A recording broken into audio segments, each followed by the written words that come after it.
Hello, and welcome.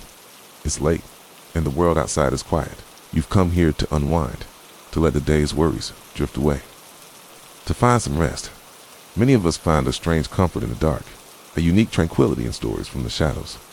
It's a way to confront the unsettling from a place of safety. It's letting the narrative lull you into a state of deep relaxation. Tonight, as the gentle rain falls, we're going to journey into some of those shadows together. I have a few stories, too, to share with you.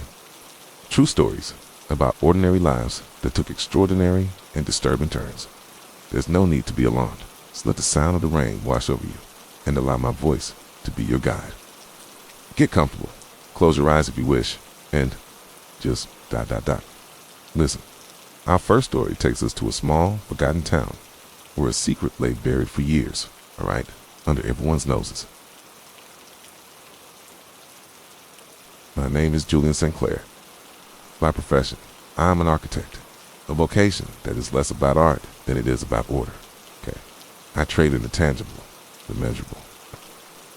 My world is one of blueprints and stress calculations, of load-bearing walls and zoning regulations.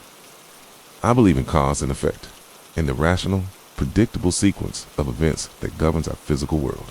A foundation is laid, walls are erected, a roof sits its step, a logical consequence of the one before it.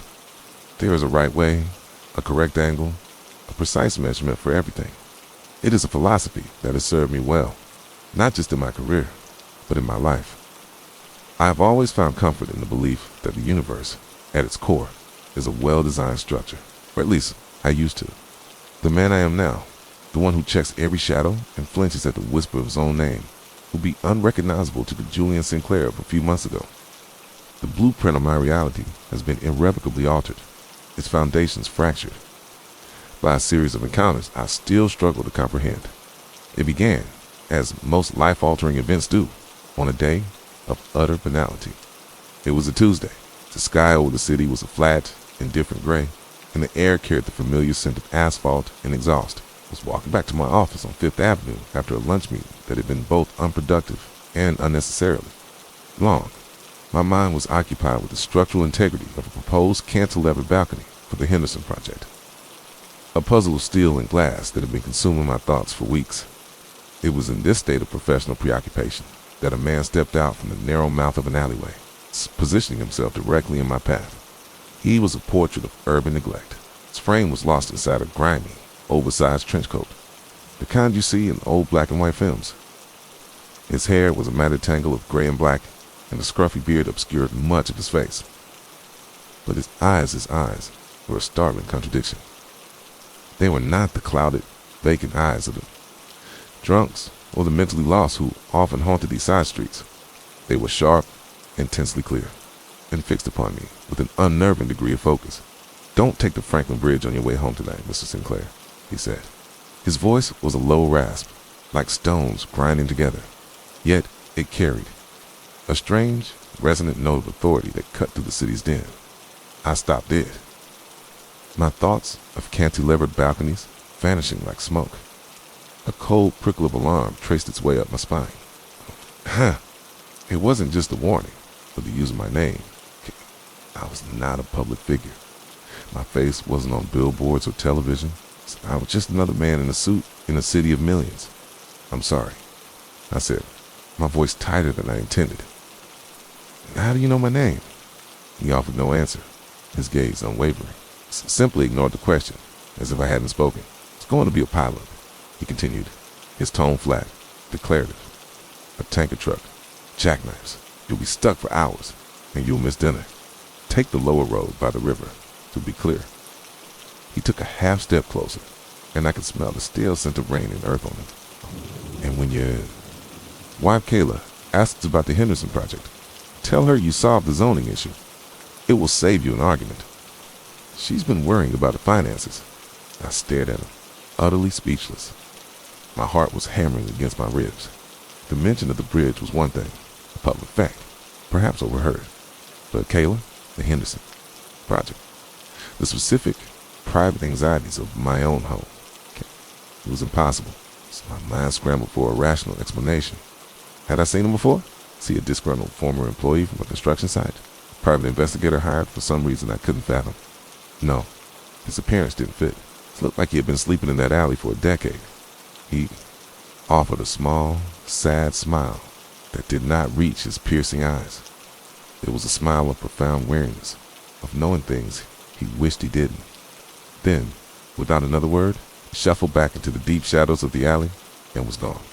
For a long moment, I just stood there on the sidewalk, the river of pedestrians plodding around me. I was rattled, deeply so. But my mind, ever the architect, he began constructing a defense. It was a bizarre coincidence, a lucky guess from a man who was clearly unwell, perhaps a gifted cold reader who had picked up on some subtle cue in my expression or posture. I forced a short, sharp laugh, though it sounded hollow even to my own ears. I straightened my tie, adjusted my briefcase, and continued on to my office, determined to file the incident away in the cabinet of strange but meaningless city encounters. Yet, the man's words lingered like a stain. That evening, as I prepared to leave the office, I found myself hesitating. The Franklin Bridge was my standard route, the most direct path home. But his certainty, the sheer audacity of his claims, had planted a seed of doubt. A tanker truck jackknives. This was so specific. I was cursing myself for being a fool, for letting a madman dictate my actions. I turned the car onto the service ramp for the lower road.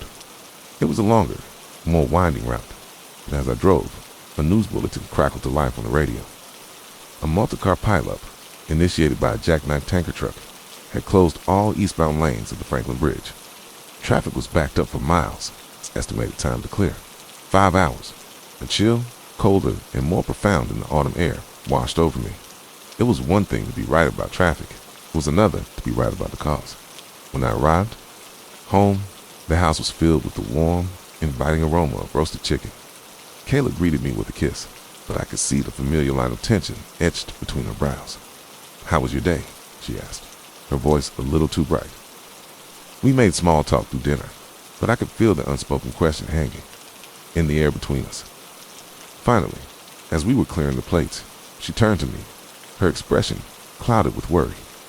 "Julian, about the Henderson project, I was looking at the accounts today, and if we can't get that zoning variance," a man's voice echoed in my head, "tell her you solved the zoning issue. It will save you an argument." I took a breath. It was a lie. I was no closer to solving it than I had been that morning. But looking at my wife's anxious face, I made a choice. "It's handled," I said, forcing a confident smile. I had a breakthrough this afternoon. "It's as good as ours." The relief that flooded her face was instantaneous and absolute. The tension left her shoulders, and she let out a long sigh. "Oh, thank God," she whispered, pulling me into a hug. I was so worried. The rest of our evening was peaceful, intimate, and free of the financial dread that had been shadowing us for weeks. We talked, we laughed, and for the first time in a long time, the Henderson project wasn't a monster lurking in the corner of the room.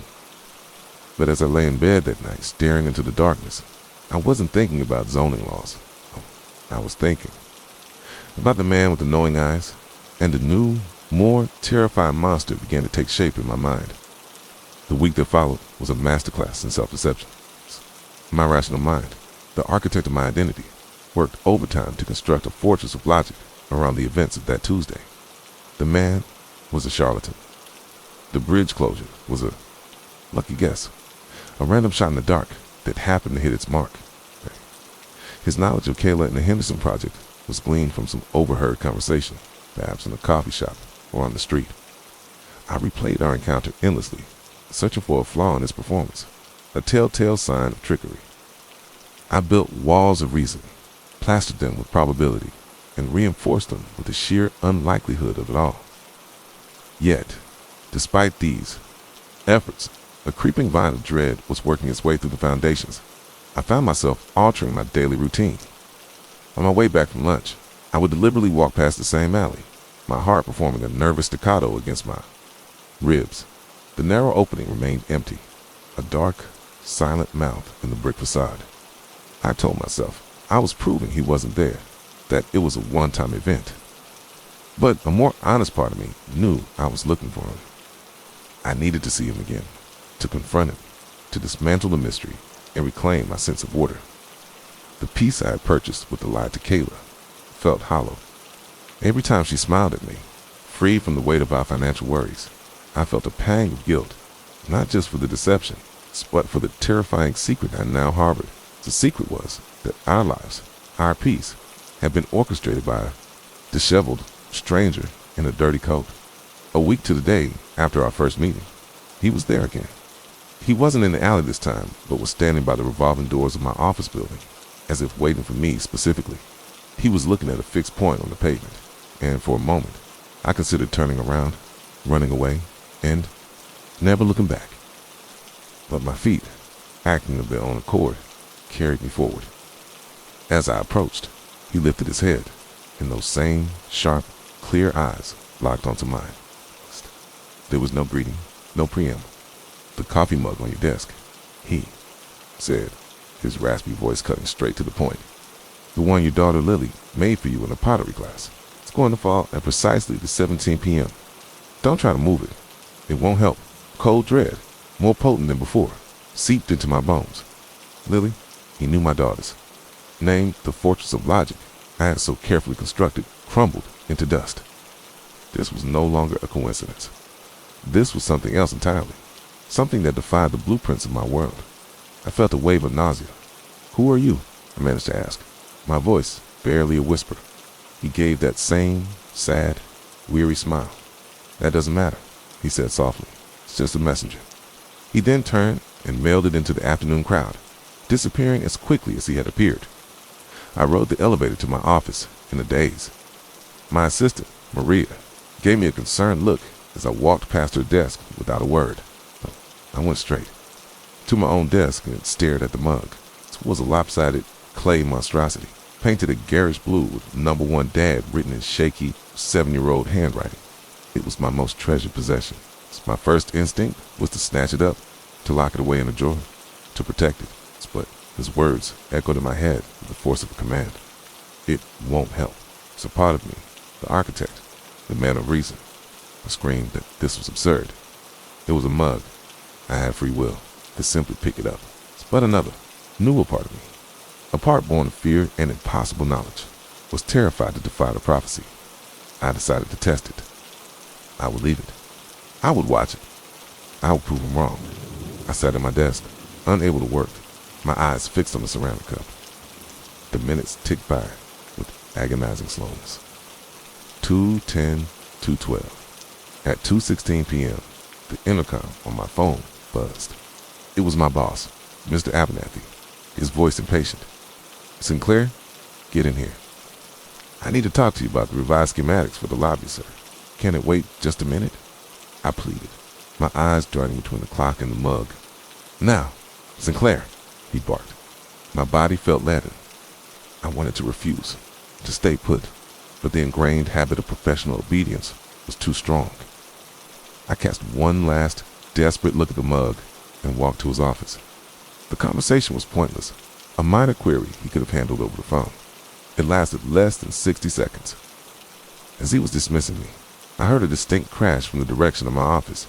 I ran back. The mug was on the floor, shattered into a dozen pieces. Maria was standing in my doorway, her hand over her mouth. Mr. Sinclair, I don't know what happened, she stammered. I was just on the phone, heard the crash, and when I looked up, it was on the floor. No one went in your office, just stared at the blue fragments, the broken pieces of Number One Dad scattered across the polished floor. It hadn't been knocked over. It had simply fallen, as if the laws of physics had been momentarily suspended for the sole purpose of fulfilling his prediction. The horror of it was not just in the event itself, but in its triviality. The cosmic, inexplicable power had intervened in my life, not to move mountains, but to break a child's coffee mug. The sheer, pointless malevolence of it was suffocating. From that day on, encounters became more frequent, a series of terrifying appointments I could neither predict nor avoid. A cue deliver a cryptic, unerringly accurate prophecy, and then vanish, leaving me to grapple with the fallout. He told me that a promising tech stock I'd invested in would plummet by 40% by the end of the week. I sold it, and it did. He warned me that our biggest client, a hotel conglomerate, would pull out of a multi-million-dollar contract on Friday. I tried to salvage it, working frantically, but on Friday afternoon, the call came. The deal was dead. He even told me which. Ceiling tile in the lobby would come loose and fall, a detail so mundane and specific that it was perhaps the most frightening of all. I watched maintenance replace it the next day. My life was no longer my own. The sense of agency I had always taken for granted was gone, replaced by the chilling certainty that I was merely an actor reading lines from a script I couldn't see. My belief in cause and effect was a joke. The world was not a well-designed structure. It was a chaotic, malevolent play, and I was its unwilling protagonist. I became a ghost in my own life. At work, I was distracted and paranoid. At home, I was distant. The weight of my secret a chasm between Kayla and me. How could I explain to her that our future was being dictated by a homeless prophet? That our successes and failures were not our own? The rational man, the architect, was gone. In his place was a man haunted by the future, a man who had seen the blueprint and realized, to his horror, that he was not the one who had drawn it. The last time I saw him was a month ago. The constant low-grade terror I had been living with had settled into a kind of grim routine. I no longer searched for him, no longer sought confrontation. I simply waited for him to appear, to deliver his next soul-crushing verdict on my pre-written life. The encounter, when it came, was different. He was waiting for me, not outside my office, but on the quiet residential street where I live, standing beneath the golden canopy of an autumn maple tree. He looked profoundly changed. The sharp, piercing quality of his eyes had dimmed, replaced by an exhaustion so deep it seemed to emanate from his very bones. He looked older, frailer, as if the act of bearing witness to the future was a physical burden that was slowly grinding him into dust. He didn't offer a prediction this time. There was no warning about stocks or clients, no trivial detail about my daily life. He simply looked at me, and for the first time, I saw something akin to pity in his gaze. When he spoke, his raspy voice was softer than I had ever heard it, almost a whisper against the rustling leaves. He asked a question. On October 14th, he said, his voice barely disturbing the quiet air. When the car runs the red light, are you going to push her out of the way? The question hung in the space between us, monstrous in its simplicity. He didn't specify who she was. He didn't have to. There was only one her that mattered. Only one person whose existence was a cornerstone of my own. He was talking about Kayla. He wasn't telling me what would happen. He was asking me what I would do. And then, without waiting for an answer, he turned and walked away. I watched him recede down the street, a hunched figure in a coat too big for him, until he turned a corner and was gone.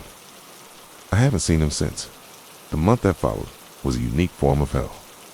The previous predictions had been horrifying, but they had been about external events I was powerless to change. They had stripped me of my agency, turned me into a spectator of my own life. This was different. This was worse.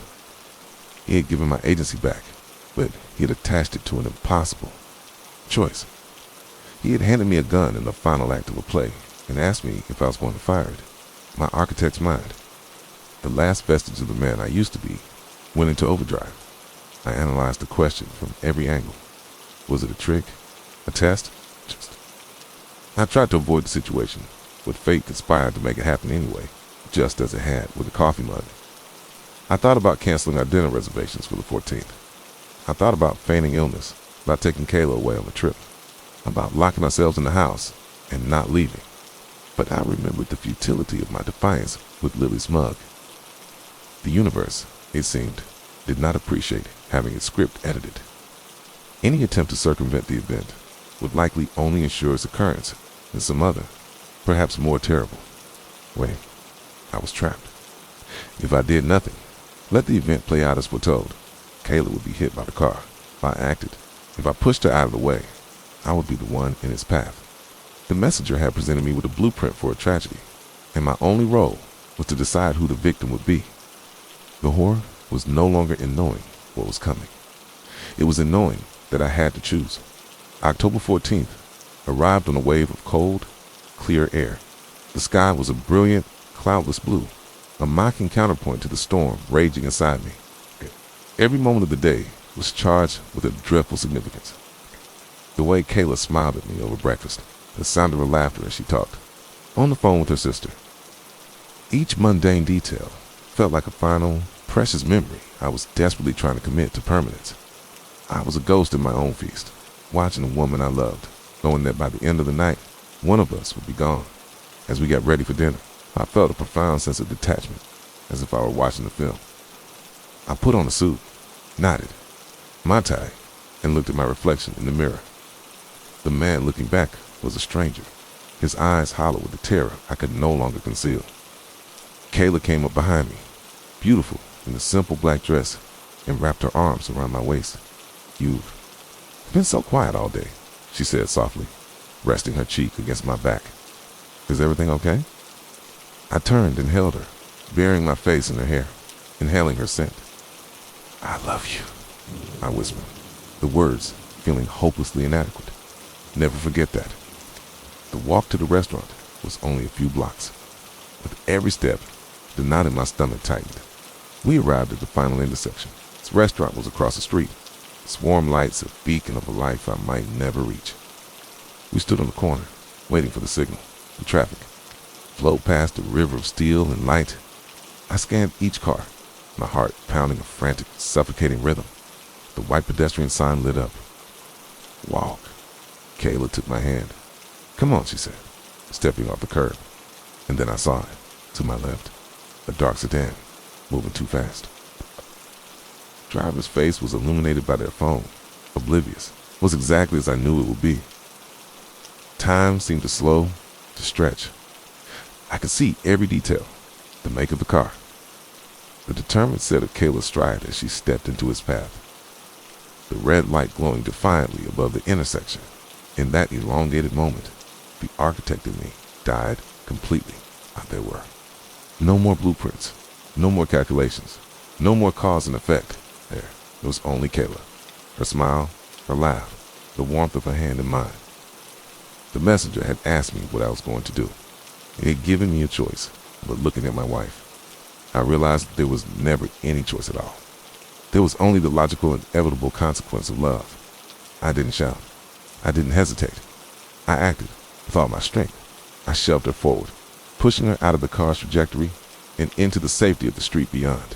A cry of surprise was swallowed by the squeal of tires and the sickening final crunch of metal against bone. The horror, I've come to understand, isn't in knowing what's coming. It isn't even in having to make an impossible choice. The true, lasting horror is this: lying here in this sterile white room, unable to move. I now know that the messenger was me. That weary, broken man with the knowing eyes was my own future. Trapped in a loop, forced to relive his warnings, forever carrying the burden of the choice I just made. And I know that one day, I will have to find a young architect on a Tuesday afternoon and tell him not to take the bridge. Begin good. Cycle all over again. The blueprint is complete. My role was never to design it, only to build my own prison. My name is Arden Brooks, and for the better part of the last 15 years, my office has been the sprawling, untamed wilderness of the Appalachian Mountains. I am an outdoor guide, a certified wilderness first responder, and, for lack of a better term, a translator of the forest's subtle language. I teach people how to read the stories told by bent branches, to understand the warnings in a sudden silence, and to find a sense of place in a world that feels increasingly placeless. It's a calling, not just a job. The mountains have their own rhythms, their own deep, resonant heartbeat, and I've learned to match my own to it. There is a profound comfort in that synchronicity, a feeling of belonging that I have never found within the concrete confines of a city. A few years ago, late September, when the air begins to carry the first crisp promise of autumn, I was tasked with leading a group of middle schoolers on a 5-day expedition to the summit of Mount Sterling in the Great Smoky Mountains. It's a challenging but rewarding trek, a journey into one of the most beautiful and remote areas on the East Coast. Our group consisted of 12 13-year-olds, my co-counselor Ben, and myself. Ben was younger, still green, but endlessly enthusiastic. It's a human golden retriever who was fantastic at keeping the kids, his morale high with terrible jokes and an encyclopedic knowledge of snack foods. My role was a steady hand, the navigator, the one who ensured that our temporary intrusion into this ancient landscape was done with respect and, above all, safety. The first day was a grueling 6-mile hike, mostly uphill, over a trail slick, with fallen leaves that hid a treacherous network of roots and rocks. The kids, fueled by nervous energy and sugar, started out as a boisterous, chattering mob, their voices echoing unnaturally through the cathedral-like stands of old-growth poplar and oak. By the time we reached our designated campsite at dusk, their energy had waned, replaced by the quiet fatigue that only a long day of physical exertion can provide. We were deep in the backcountry, miles from the nearest road, enveloped by a world that operated on a timescale far grander than our own. The air itself felt different, sicker, cleaner, scented with damp earth and the sweet decay of fallen leaves. As the sun began its final descent, painting the sky in fiery strokes of orange and purple, we fell into the familiar, comforting rhythm of setting up camp. Ben, with his characteristic cheer, organized the kids into teams to pitch their tents, his voice a warm and reassuring presence in the cooling air. I took on the task of establishing our perimeter and kitchen. I designated a cooking area, set up the bear bag liner. It's a crucial piece of infrastructure for storing our food safely away from wildlife, and began filtering water from a nearby stream. Every action was deliberate, practiced, a part of a ritual I had performed hundreds of times. These routines are the bedrock of safety in the wild. They create order out of chaos, a small bubble of human civilization in the vast, indifferent wilderness. With the camp established and the kids munching on their rehydrated dinners, I decided to set up my own sleeping arrangement. I prefer a hammock to a tent. It allows me to feel more connected to the forest, to be rocked, to sleep by the gentle sigh of the wind through the canopy. I found 2 perfectly spaced oak trees about 30 yards from the main cluster of tents, just far enough to afford me a bit of solitude, but close enough to hear any potential trouble. I strung up my hammock, unfurled my sleeping bag inside it, and settled in with my headlamp and a worn paperback, content to listen to the murmur of the kids. Conversations and the crackle of the small campfire Ben had started as twilight bled into true night. A profound and absolute stillness descended upon the forest. This is a silence unique to deep wilderness, something people who live in cities can never truly comprehend. It's not merely an absence of noise, it's a palpable presence. The wind died completely. The chirping of the last daytime insects faded away, and the nocturnal creatures had not yet begun their nightly chorus. There were no distant cars, no planes overhead, just the deep, resonant silence of a world holding its breath. The fire crackled, the kids' voices became whispers, and then snores, and soon it's the only sounds were the rhythmic thumping of my own heart and the whisper of paper as I turned the page. That's when I heard it. It wasn't the sound of the forest. I know those sounds intimately: the snap of a twig under a deer's hoof, the heavy shuffle of a black bear foraging in the undergrowth, the frantic scurry of a raccoon. This was different. There was a rustling in the leaf litter on the trail just beyond my hammock, but it was too heavy, too deliberate for a small animal. It had a rhythm, a cadence. It sounded bipedal. It sounded human. My first thought, a product of years of training, was practical. Lost hiker, someone who misjudged the sunset and was caught out in the dark. I clicked off my headlamp, plunging myself into the near total darkness. My training dictated that this would help my eyes adjust faster and allow me to see without being seen, assessing the situation before revealing my presence. The moon was a high, bright sliver, casting down just enough ethereal light to turn the forest into a world of silver and shadow. I lay perfectly still in my hammock, my breathing shallow, every sense straining into the oppressive quiet. A figure emerged from the impenetrable blackness of the trail, stepping into a small clearing bathed in moonlight. He was a man of average height and build, dressed in what looked like a simple button-down shirt and dark trousers. That was the first thing that set off alarm bells in my head. No pack, no walking stick, no gear of any kind. Most unnervingly, he had no light. In this pitch-black, new moon wilderness, he moved with a calm, unnerving confidence, as if the darkness was his natural element. He walked to the very edge of our campsite, stopping just outside the ring of tents, and he just stood there, watching. His stillness was absolute, more profound than that of the trees surrounding him. I felt a cold, primal prickle of unease crawl in my spine. This wasn't a lost hiker in distress. A lost hiker would call out, make noise, seek help. This man was silent, observant, a predator assessing his territory. My heart began a frantic, heavy rhythm against my ribs. I slowly, carefully swung my legs out of the hammock, my feet landing silently on the soft earth. I needed to be the authority figure, the protector of this camp. Can I help you? I called out. My voice, though I tried to keep it steady, sounded unnaturally loud, a jarring intrusion into the sacred silence. He didn't answer. He didn't even flinch. For a long moment, he remained perfectly still, a silhouette against the moon-drenched trees. Then, slowly, deliberately, he turned his head towards me. The moonlight fell directly on his face, and the blood in my veins turned to ice. He was smiling. It wasn't a normal smile. It was the widest, most grotesque, most fundamentally unnatural smile I had ever witnessed. It was a perfect, cartoonish crescent that stretched his lips and cheeks far beyond their normal limits, pulling his face into a horrifying mask of pure, unadulterated glee. It was a fixed, painted-on grin, a rictus of joy that held no warmth, no humanity.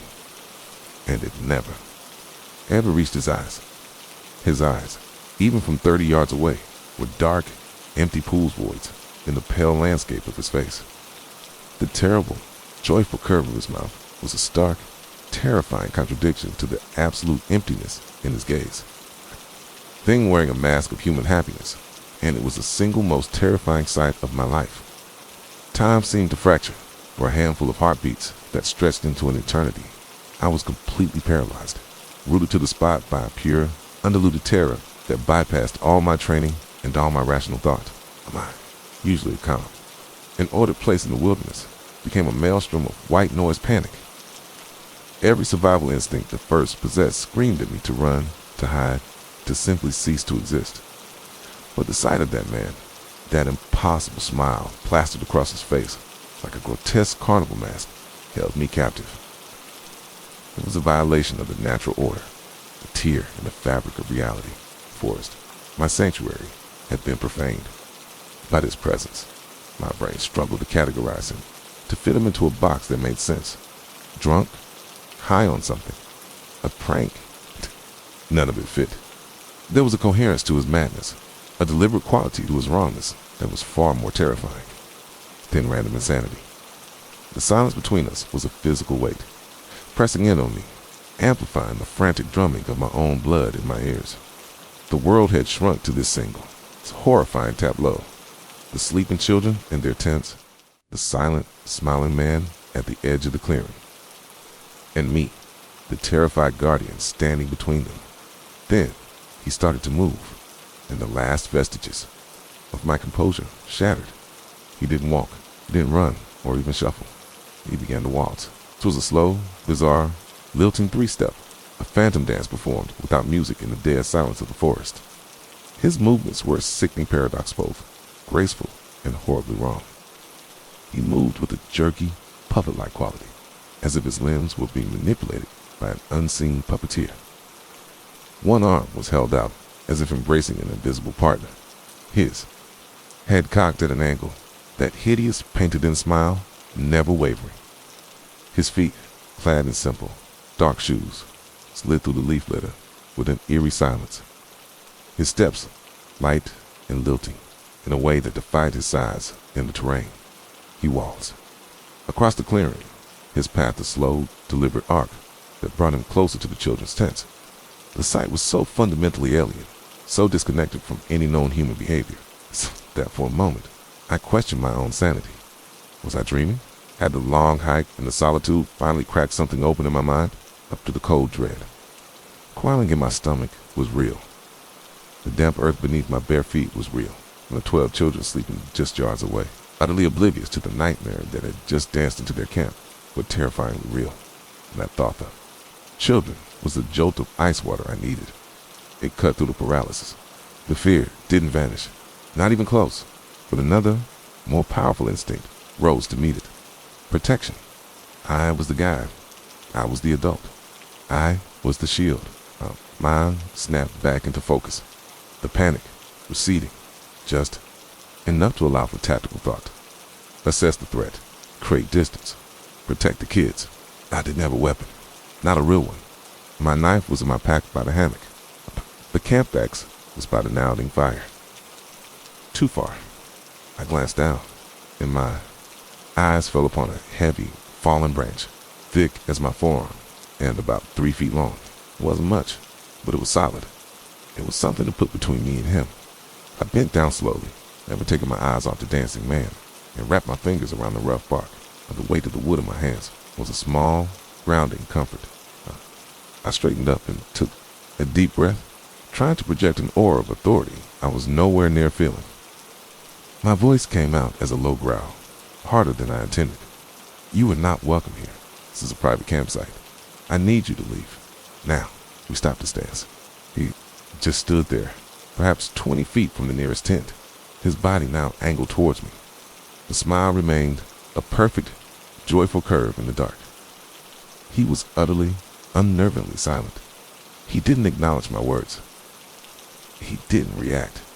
He just watched me, his head still tilted, those empty, black hole eyes fixed on mine. The silence that followed my command was more menacing than any threat he could have uttered. It was a silence that said, "Your rules do not apply to me. Your world is not my world." My grip tightened on the branch. I had to get him away from the tents. I had to draw him towards me. I took a single, deliberate step forward, planting my feet firmly in the dirt. "I am not going to ask you again." "Leave," he responded, but not with words.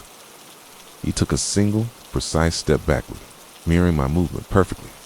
His body language was a flawless imitation of my own slight shift in weight, a tensing of the shoulders.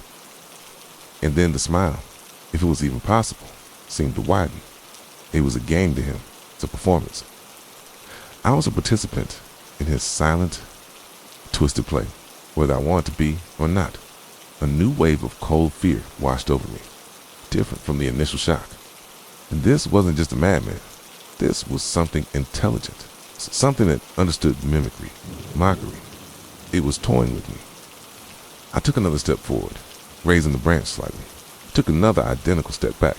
We were engaged in a terrifying slow-motion ballet, a dance of advance and retreat under the pale, different light of the moon. My mind raced, desperately searching for a solution. Should I scream? Yell for Ben? The thought died as soon as it formed.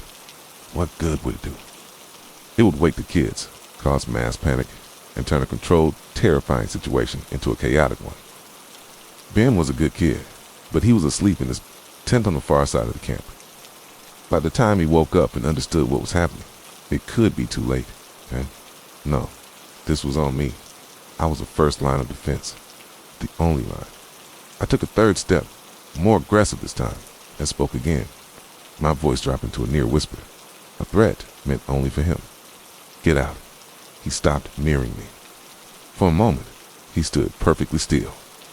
Then he turned, not abruptly, but with a slow, fluid grace that was utterly at odds with his earlier jerky movements.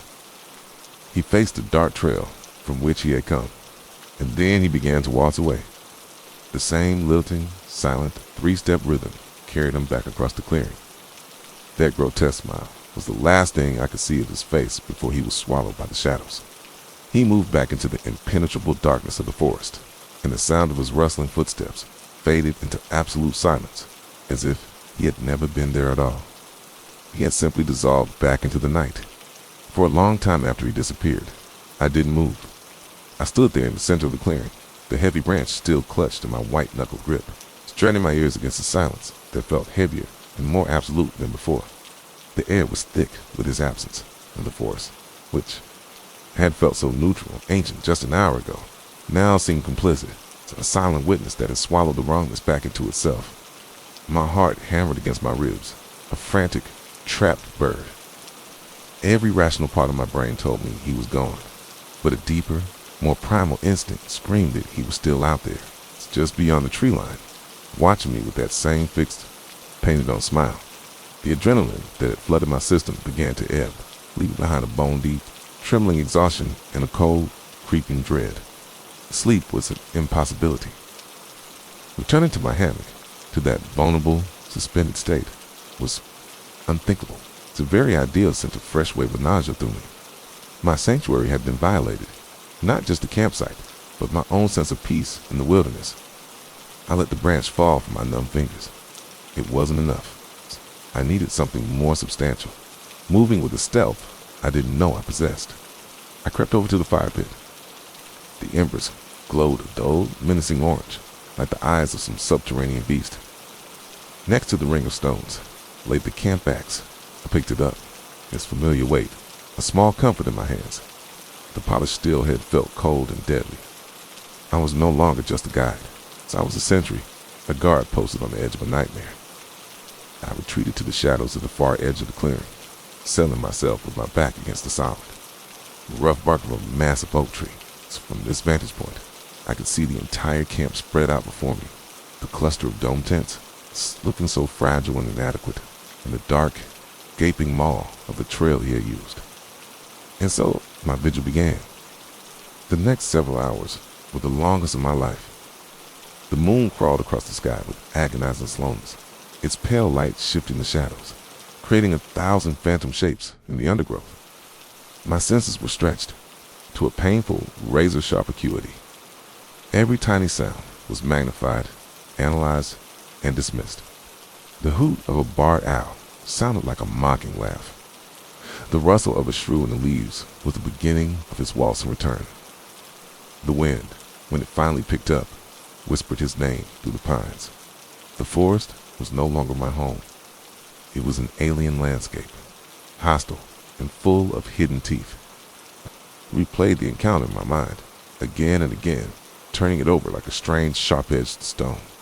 The smile, the dance, the mimicry. It was the calculated intelligence of it that terrified me the most. This was not the random act of a madman. It was a performance, and I was its sole audience. Why? What did it want? The lack of any discernible motive was a unique form of psychological torture. A bear wants your food. A mountain lion sees you as prey. Their actions, while dangerous, are understandable.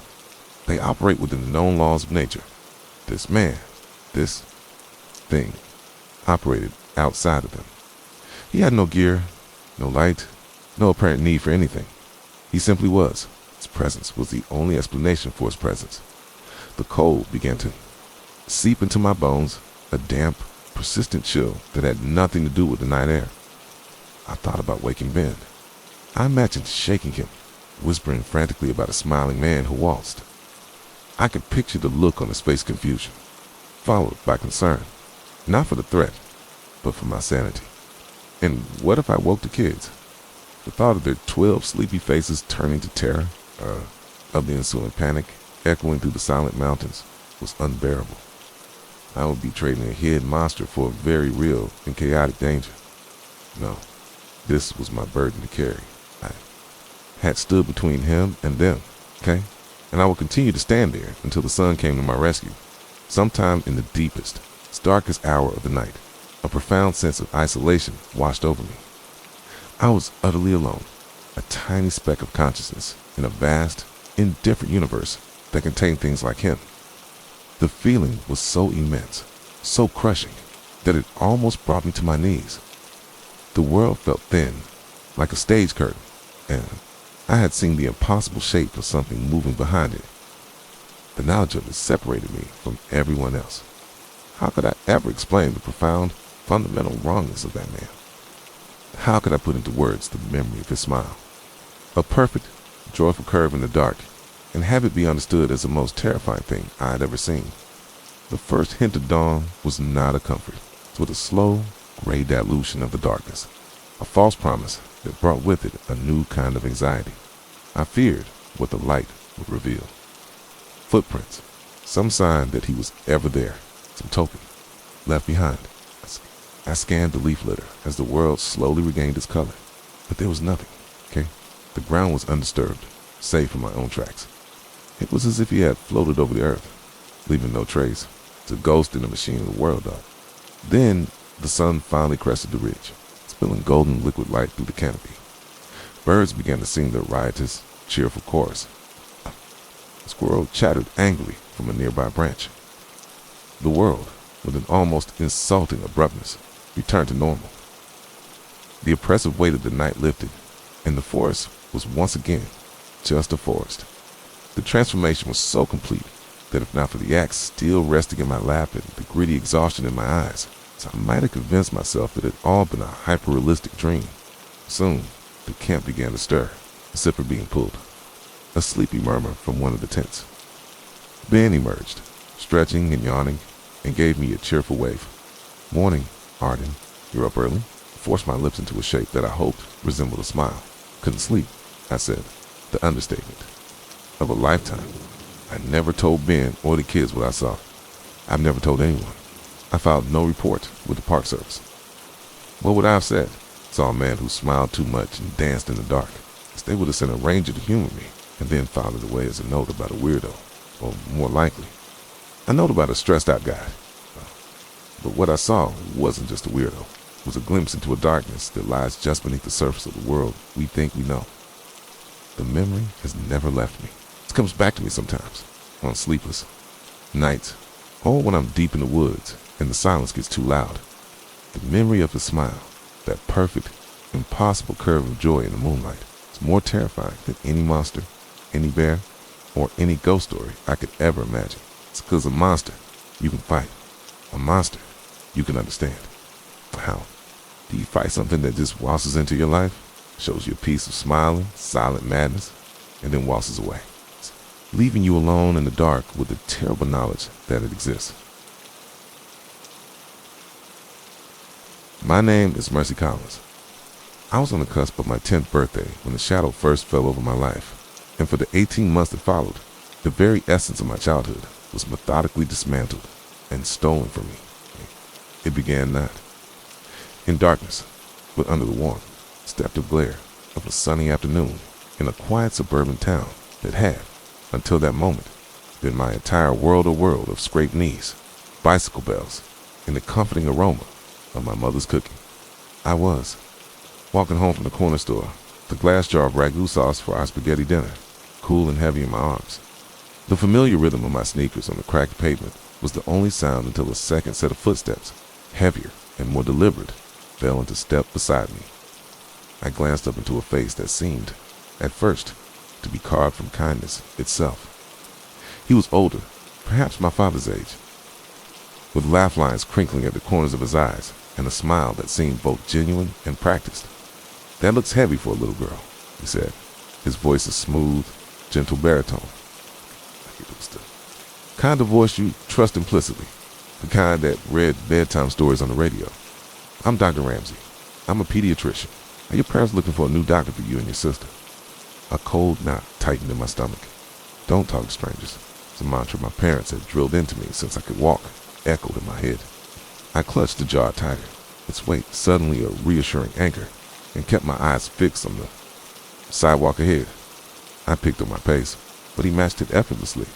"You're almost a big girl," he continued, his tone unnervingly cheerful, as if my silence was a game we were playing. "You have lovely hair, such a pretty brown. What's your name?" He didn't wait for an answer. I was just on my way to the pharmacy to buy some suckers for the candy jar in my office. "Do you like suckers? I bet a brave girl like you likes the cherry ones." Every word was a small, sharp stone thrown against the shield of my silence. He knew I had a sister. He was talking about candy. It was all so normal, yet it felt profoundly wrong. My heart began to pound against my ribs, a frantic drumbeat against the placid afternoon, when the familiar sight of my family's pale yellow house with its white picket fence appeared at the end of the street. A wave of relief so powerful it almost buckled my knees washed over me. I broke into a dead run, the heavy jar bumping against my hip. Didn't dare to look back until the solid wood of our front door was safely shut behind me after that day. His car was everywhere. It was a blue Ford Galaxy, a boat of a vehicle from another era, and it became the harbinger of my dread. It would cruise slowly past our house, the man behind the wheel, Dr. Ramsey, always smiling, his times offering a small, friendly wave as if we were old friends. My mom, Abigail, a woman whose optimism was as boundless as her love for a garden, tried to rationalize it at first. "Maybe he lives nearby, honey," she'd say. her brow furrowed with a slight worry she tried to hide. It's a common car. But then the phone calls started, and all rationalizations evaporated. They came several times a day, the shrill ring of the telephone becoming a sound of terror. Sometimes there was only silence on the other end, a heavy, breathing silence. That felt more menacing than any words. Other times, his voice, that same gentle, paternal voice, would whisper my name. "Is that you, Mercy?" My father, Frank, a man of few words and immense quiet strength, took one of the calls. I watched as his face, usually a mask of calm composure, hardened into a grim, unfamiliar landscape. He hung up the phone and knelt before me, his large, calloused hands on my shoulders. "Did you talk to that man, Mercy?" he asked, his voice low and strained. "He knows your name. He knows your sister's name, Elizabeth." The calls grew more frequent, more specific, more threatening. My older brothers, Herman and Paul, fiercely protective and on the verge of manhood, started listening in on the extension phone in the hallway, their young faces pale with a mixture of fear and rage. One afternoon, Herman slammed the receiver, down with such force that it cracked the plastic casing. He came into the living room where I was trying to read, his face as white as a sheet. He said, "He's going to hurt you, Mercy," he whispered, his voice trembling. And then he said, "He's going to hurt Mom." The police were sympathetic, but largely powerless. Stalking laws in those days were a pale shadow of what they are today. "There's no explicit threat of violence we can act on," the tired-looking officer told my father. "He hasn't technically broken any laws. Call us back if he tries anything." My world shrank to the four walls of our house. I wasn't allowed to play outside, the backyard, once my kingdom became a source of fear. A police officer, a friend of my dad's, began escorting me to and from the school bus stop. But on the days he couldn't, Dr. Ramsey escalated, as if testing our defenses. One afternoon, we were all in the kitchen, the scent of baking bread, filling the air in a mockery of domestic peace, when Herman, who was looking out the window, suddenly yelled, "He's in the garage." We all froze. Frank bolted out the back door, with Herman and Paul right behind him. They saw Dr. Ramsey, slipping out the side door of the garage, a flash of his blue shirt disappearing as he vaulted the back fence. They chased him all the way to Cherokee Park, a sprawling expanse of woods at the edge of our town. But he vanished into the dense trees, as if the forest had swallowed him whole. A couple of weeks later, he found Shadow, our beautiful German shepherd, hanging from a beam on the side porch. The rope was tied with a complex, neat knot. The police called it a tragic accident, suggesting the dog had gotten tangled up. We knew it was a message, was a promise. His calls became more sinister, demonstrating an impossible knowledge of our lives. He knew our routines with chilling accuracy. "Herman isn't home from baseball practice yet," he'd say in that calm, conversational tone. "And Frank is working late tonight. It's just you girls and little Paul." He knew the weaknesses of our house and kitchen window with a finicky lock that could be jimmied open with a butter knife. The faulty latch on the old French doors in the dining room. That very night, my father, his face set like stone, nailed those French doors shut with 6-inch nails. It was the sound of his hammer echoing the frantic beating of my own heart. The illusion of safety was completely shattered. One evening, my parents were at a mandatory school meeting, leaving my brothers in charge. My sister and I were in the living room when we heard a creak from the dining room. The top of one of the nail-shut French doors swung inward with a groan of stressed wood. For a heart-stopping second, I saw his silhouette against the dark. Indigo of the night sky before the nails caught and the door slammed back into its frame. My sister and I didn't scream. We were beyond screaming. We grabbed our sleeping younger brother from his crib, ran to our shared bedroom, and locked the door, piling furniture against it. From the window, we watched him, a dark shape prowling the edges of our backyard. Testing the windows, a predator circling its cage. Then, after 18 months of relentless, suffocating terror, it all stopped, as suddenly as it began. It was over. The blue Ford Galaxy was gone from the streets. The phone fell silent. The nights were just nights again, filled only with the normal creaks of an old house. Years later, when I was old enough to understand, I learned the full extent of his threats from my mother the explicit, grotesque details of what he had planned for my sister and me. I once asked my father what he thought happened to Dr. Ramsey. He just looked at me with his tired, heavy eyes and said nothing. But I have a memory, a fragment from a night near the end of it all. I had woken up thirsty and padded downstairs for a glass of water, found my dad sitting alone in the dark kitchen, the moonlight painting silver stripes on the floor. He wasn't sleeping. He was just sitting there, perfectly still, a shotgun resting on the table in front of him, was waiting. I don't know for sure what happened to Dr. Ramsey. No one ever did, but I suspect my father's wait didn't end in vain. And I know that the decision he made a week before the silence fell, the desperate, last-ditch effort to save us, was to take us camping, deep in the heart of the one place our tormentor had shown he was comfortable, the woods. The decision to go camping was announced by my father on a Tuesday night. He gathered us in the living room, the air thick with the unspoken fear that had become a permanent resident in our home. Frank stood before the fireplace, his shoulders slumped with a weariness that seemed to have aged him a decade in the last year. "We're leaving," he said, his voice quiet but firm, cutting through the tension. "We're going camping for a few days, up north, near the state park. Get away from the phone, from everything." My mother, Abigail, tried to smile. It was a brittle, fragile thing that didn't reach our eyes. Her eyes were wide with the terror she was desperately trying to conceal for our sake. "An adventure," she chirped, her voice unnaturally high. "It will be fun. We'll roast marshmallows and tell stories." But as she spoke, her hands twisted the fabric of her apron into a tight, wrinkled knot. We all knew this wasn't about marshmallows. This was an evacuation. This was a desperate, tactical retreat into the very wilderness that at once swallowed our tormentor. The logic was perverse, a gamble born of utter desperation. If we couldn't be saved in our fortified home, perhaps we could find safety in the vast, unpredictable emptiness of the woods. Or perhaps, my father reasoned, we could lure the devil into his own church, onto ground of my father's choosing. My brothers, Herman and Paul, reacted with a grim maturity that was heartbreaking in its own right. They were no longer just boys. They were soldiers in a war they didn't understand. They nodded silently, their faces set in determined lines, already mentally preparing to be my father's lieutenants. For me, the news landed with a confusing thud. My home had become a prison, each creak of the floorboards a potential threat, every ring of the phone a jolt of pure acid. Yet, the thought of the woods offered no comfort. Cherokee Park, the place Dr. Ramsey had vanished into, was a place of dark power in my mind. The idea of willingly entering that world felt like walking into the gaping maw of a monster.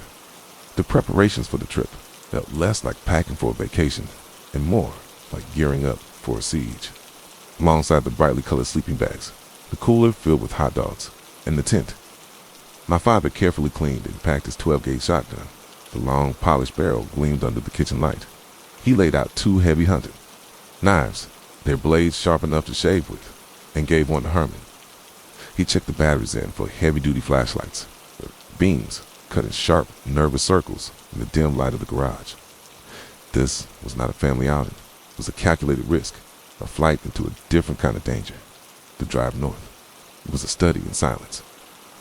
My sister Elizabeth and I sat in the back of our station wagon, the gear packed tightly around us. Little Paul was asleep in his car seat, blissfully unaware. I pressed my face against the cool glass of the window, my eyes scanning every car we passed, my stomach clenching every time I saw a flash of blue. The familiar landscape of our suburban town, with its neat lawns and friendly mailboxes, gradually gave way to rolling farmland. And then, ominously, to the dense, encroaching forest. The trees grew taller, thicker, their branches interlocking, overhead to form a canopy that blotted out the sun, plunging the road into a perpetual twilight. The world outside the car became a claustrophobic tunnel of green and brown.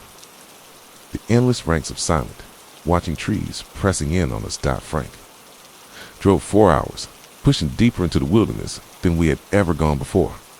He finally turned off the main highway onto a gravel road, the tires crunching loudly in a profound silence. Another 20 minutes of rattling and bumping brought us to a small, isolated clearing, designated as a primitive campsite.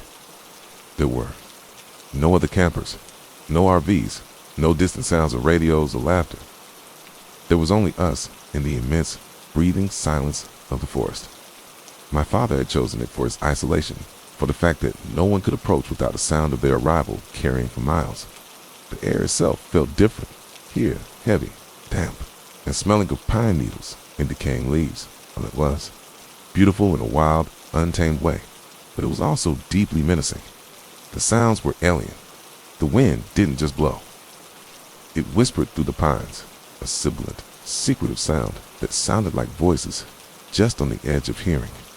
Every snap of a twig, every rustle of leaves in the undergrowth sent a fresh jolt of adrenaline through me. We worked to set up camp, our movements efficient and quiet. My father was a general deploying his troops. He directed Herman and Paul to pitch the 2 tents in the center of the clearing, back to back, so the doors faced outward in opposite directions. He walked the perimeter of the small clearing, his eyes scanning the dense wall of trees, noting potential lines of sight, his body language radiating intense, coiled energy. My mother, still forcing a cheerful demeanor, started to unpack the food, but her hands trembled so much she dropped a package of hot dog buns. I helped her pick them up, the shared unspoken fear, a cold bond between us. As the sun began to set, the forest transformed.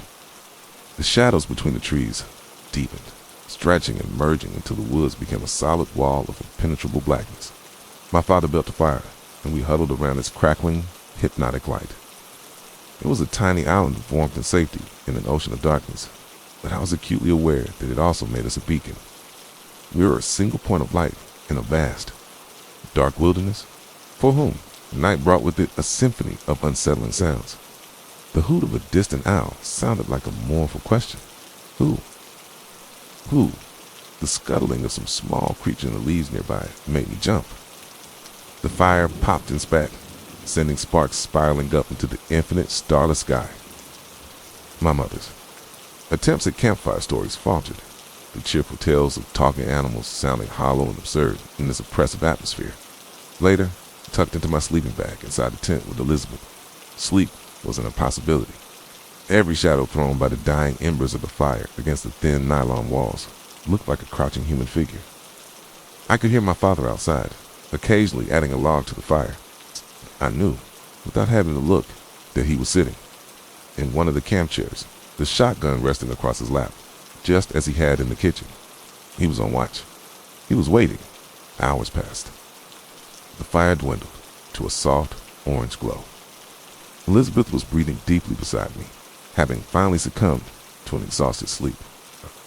It was then that I heard it. A twig snap. It was sharp, definitive, and closed. To close, it wasn't the sound of a squirrel or a raccoon. It was a heavier sound, the sound of a deliberate footstep. I froze. My blood turned into ice water in my veins. I held my breath, listening with an intensity that made my ears ache. Silence. Had I imagined it? Then came another sound, a soft, dragging noise, like something being pulled through the underbrush just beyond the ring of F-I-R-E-L-I-G-H-T. My heart hammered against my ribs. I wanted to call out to my father, but my throat was squeezed shut with terror. I strained to listen, to separate the sounds of the night from the sound of the thing that was out there. And then I saw it. Through the mesh screen of the tent's small window, I saw my father slowly, silently, stand up. He didn't look toward the sound. He looked straight up at the canopy of trees, and then slowly, methodically, scanned the impenetrable wall of darkness that surrounded our tiny, vulnerable camp. He had heard it too. He wasn't just waiting for a man anymore. He was hunting a ghost. And in that moment, I knew with a chilling, absolute certainty that we had not escaped him. We had followed him home. The world seemed to shrink to the space inside that tent, to the sound of my own blood roaring in my ears. Outside, my father stood as still as the ancient trees surrounding us, a sentinel silhouetted against the dying fire. It's a soft, dragging. Sound had stopped, but its absence was somehow more terrifying. The forest held its breath, and we held ours with it. Frank did not raise the shotgun. Instead, he made a slow, deliberate motion with his left hand, a gesture I recognized from The few times he'd taken my brothers hunting, stay down. Be silent. From the other tent, I heard a faint rustle. Herman. He had seen the signal. My mother, her face a pale mask in the gloom, had her arms wrapped around my sleeping brother, her body a shield. Elizabeth and I were frozen, huddled together, under a single sleeping bag, our eyes locked on the thin nylon wall that separated us from the night. Then, a voice drifted out of the darkness, and the world tilted on its axis. It was his voice, Dr. Ramsey's, but stripped of its gentle, pediatric warmth. What was left was something else entirely, something thin and sharp and filled with a chilling amusement. Frank, he called, his voice conversational, as if greeting a neighbor over a garden fence. I must say, I'm surprised I didn't take you for the outdoorsy type. But then, a man will do desperate things for his family, won't he? My father remained silent, a statue carved from rage. He slowly pivoted, the shotgun held low, scanning the impenetrable blackness beyond the firelight. You've made this difficult. Frank, the voice continued, seeming to come from a different direction now. A disembodied taunt. Blah. Nailed doors, the police escorts. It was so much simpler before. I knew you were homebodies. I knew your routines. This is new territory for both of us. The twig snapped to our left. Frank's head whipped around the barrel of the shotgun, following the sound. But I learned quickly, Ramsey whispered. Now, from the right, so close, it felt like he was standing just behind our tent. I know Herman has the knife you gave. Him, a good boy, listens to his father. And Paul is a heavy sleeper. And Abigail, she's so beautifully fragile. Did you know she cries in the garden when she thinks no one is looking? A choked sob escaped my mother's lips, and she clamped a hand over her own mouth. He knew everything. He hadn't just been watching the house. He had been inside our lives, a parasite feeding on our fear. And Mercy, the voice, was a caressive sound now, intimate and grotesque. She's the real prize. Such lovely hair. That was it. That was the line my father could not allow to stand. With a roar that was pure, primal fury, Frank raised the shotgun and fired it too. The darkness, where the voice had last spoken. The blast was deafening, a physical blow that shook the ground and ripped the night apart. The echo rolled through the trees, and for a moment, there was only the ringing in our ears. Then, chaos. A man crashed through the underbrush, away from the blast, not toward the road, but deeper into the woods. Herman, stay with your mother, Frank yelled, his voice a raw command. He chambered another round with a sickening SHK sound and plunged into the darkness after him, his heavy flashlight beam cutting a frantic bouncing path through. The trees that my brother Herman, armed with only the hunting knife and a flashlight of his own, hesitated for only a second, his face torn between his father's order and his instinct to help. Keep the fire high, he yelled at us before turning and following my father into the abyss, his smaller flashlight beam, a frantic echo of the first. We were alone. My mother, galvanized by a terror that had transformed into ferocious resolve, scrambled out of the tent. Mercy, Elizabeth, get wood. Now, she commanded, her voice shaking but clear. We obeyed without question, grabbing sticks and small logs from the pile my father had made, feeding them into the embers. The fire roared back to life, pushing the oppressive darkness back a few precious feet. It was our only defense, a fragile circle of light in a world that had gone completely mad. The sounds from the forest were a nightmare collage. It's the frantic crashing of two men running, the snapping of branches, a muffled curse of our fathers. Flashlight beam would appear and disappear through the dense trees, a chaotic star in the deep black. Then, another sound joined the cacophony, a high-pitched, almost gleeful laugh. Ramsey's laugh. It wasn't the sound of a man running for his life. It was the sound of a man enjoying the chase. He was at home here. This was his game. We heard a shout of pain Herman. My mother screamed his name. The flashlight beams converged. For an agonizing minute, there was only the sound of a struggle grunts, the thud of bodies hitting the ground, a desperate, gasping cry. Then, the second shotgun blast. It was different from the first. No, it was heavier, more final. It seemed to suck all the sound out of the forest, leaving behind a silence that was absolute and profound. The laughing stopped. The running stopped. Everything stopped. The silence stretched for an eternity. We stood by the fire, frozen, staring into the black wall of trees. My mother was whispering my brother's name over and over, a desperate prayer. After what felt like a lifetime, one of the flashlight beams reappeared, moving slowly, unsteadily, back toward the camp. It was my father. He stumbled into the firelight, his face smeared with dirt and something dark. He was alone. He leaned heavily on the shotgun, his chest heaving. A few moments later, Herman emerged from the trees behind him, limping heavily, his arm clutched to his side. His face was ashen. My mother ran to them, her questions tumbling out in a frantic torrent.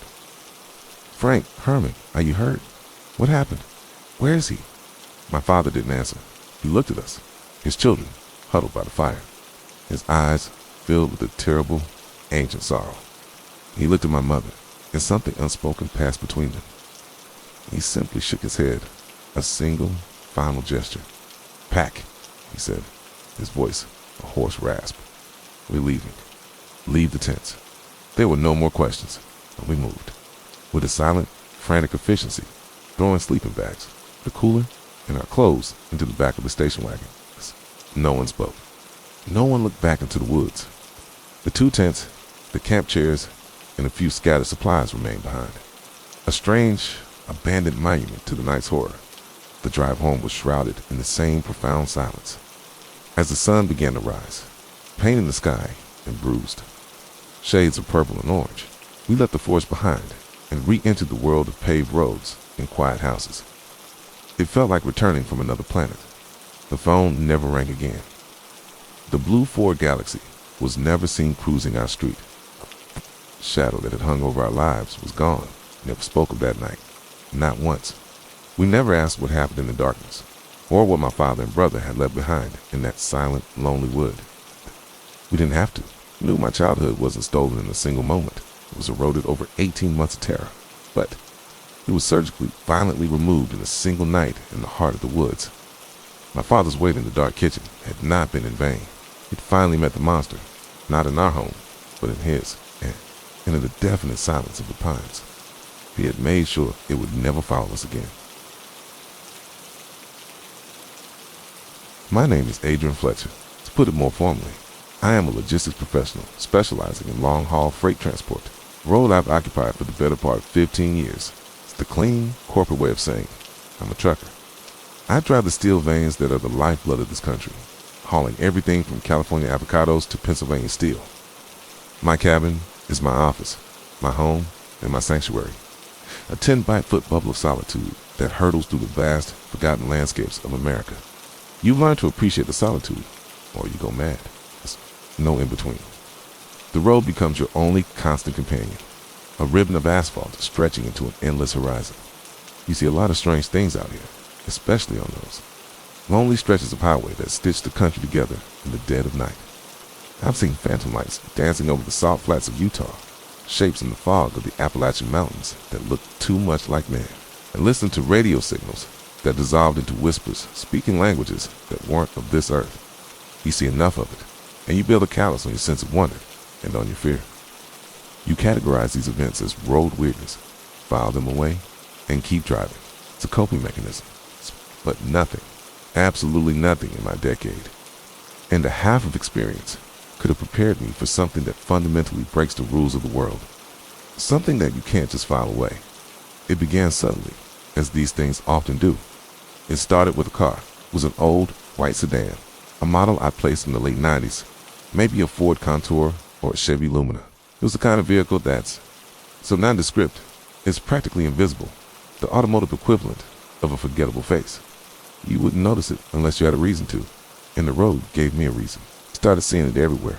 The first time was on a long, desolate run through Wyoming on I-80.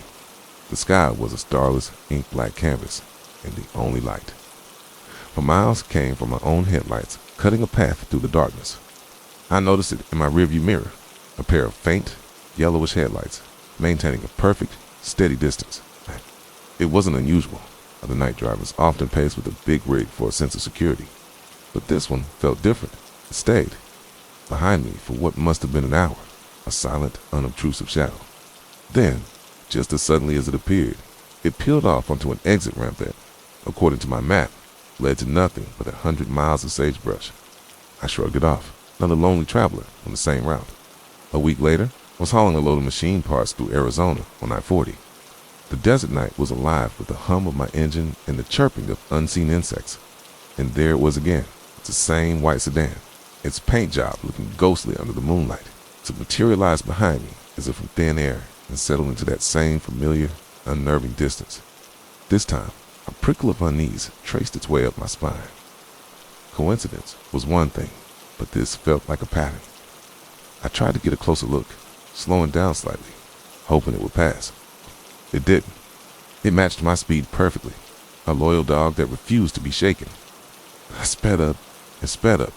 I slowed down and slowed down. Finally, after another hour of this silent, unnerving dance, it took an exit near Flagstaff and vanished.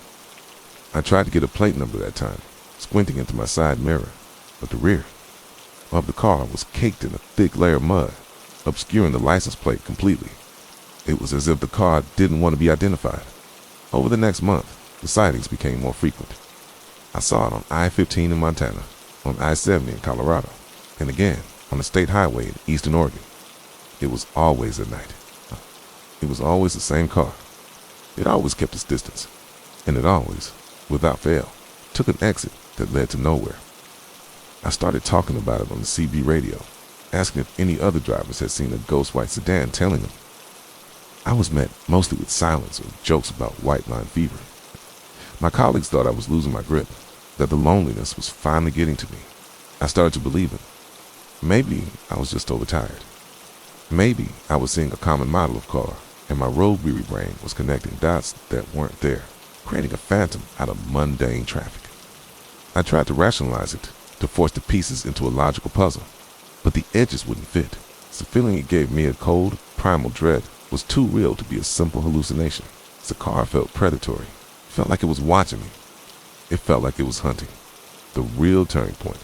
The moment this went from a strange series of coincidences to a full-blown nightmare. It's happened at a truck stop outside of Elko, Nevada. This was one of those truly desolate places. That American landscape, just a gas station with buzzing fluorescent lights. It's a greasy spoon diner that probably hadn't changed its menu since 1985. And a vast, empty parking lot under the cold, sickly orange glare of sodium lights.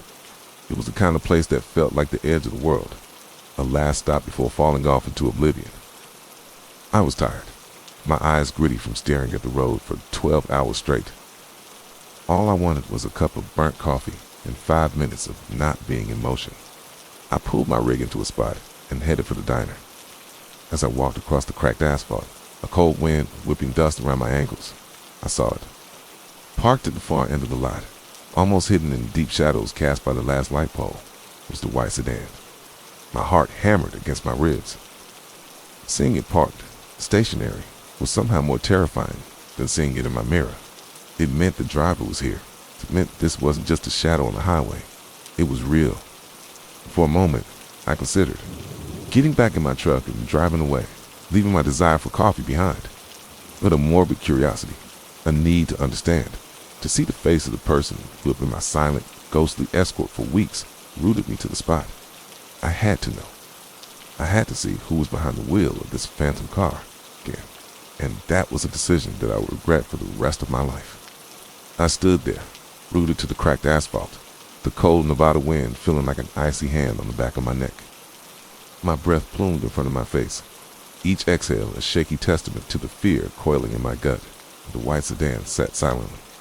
In the shadows, a pale beast in the gloom. My mind raced, trying to process the impossibility. All those nights, all those states, all those lonely miles, it had all led to this desolate parking lot. The hunter and the hunted, finally in the same place. My initial impulse to flee was crushed by a wave of morbid, defiant curiosity. I had to see him. I had to put a face to the phantom that had haunted my nights. As if summoned by my thoughts, the driver's side door of the sedan creaked open. The sound was unnaturally loud in the oppressive silence of the lot, a rusty groan that seemed to echo. Off the distant mountains, a single leg emerged, clad in dark, worn trousers. Then another, a figure unfolded itself from the car, rising to its full height. He was tall, unnervingly so, and gaunt, with a frame that looked like it was composed of nothing but sharp angles and stretched sinew.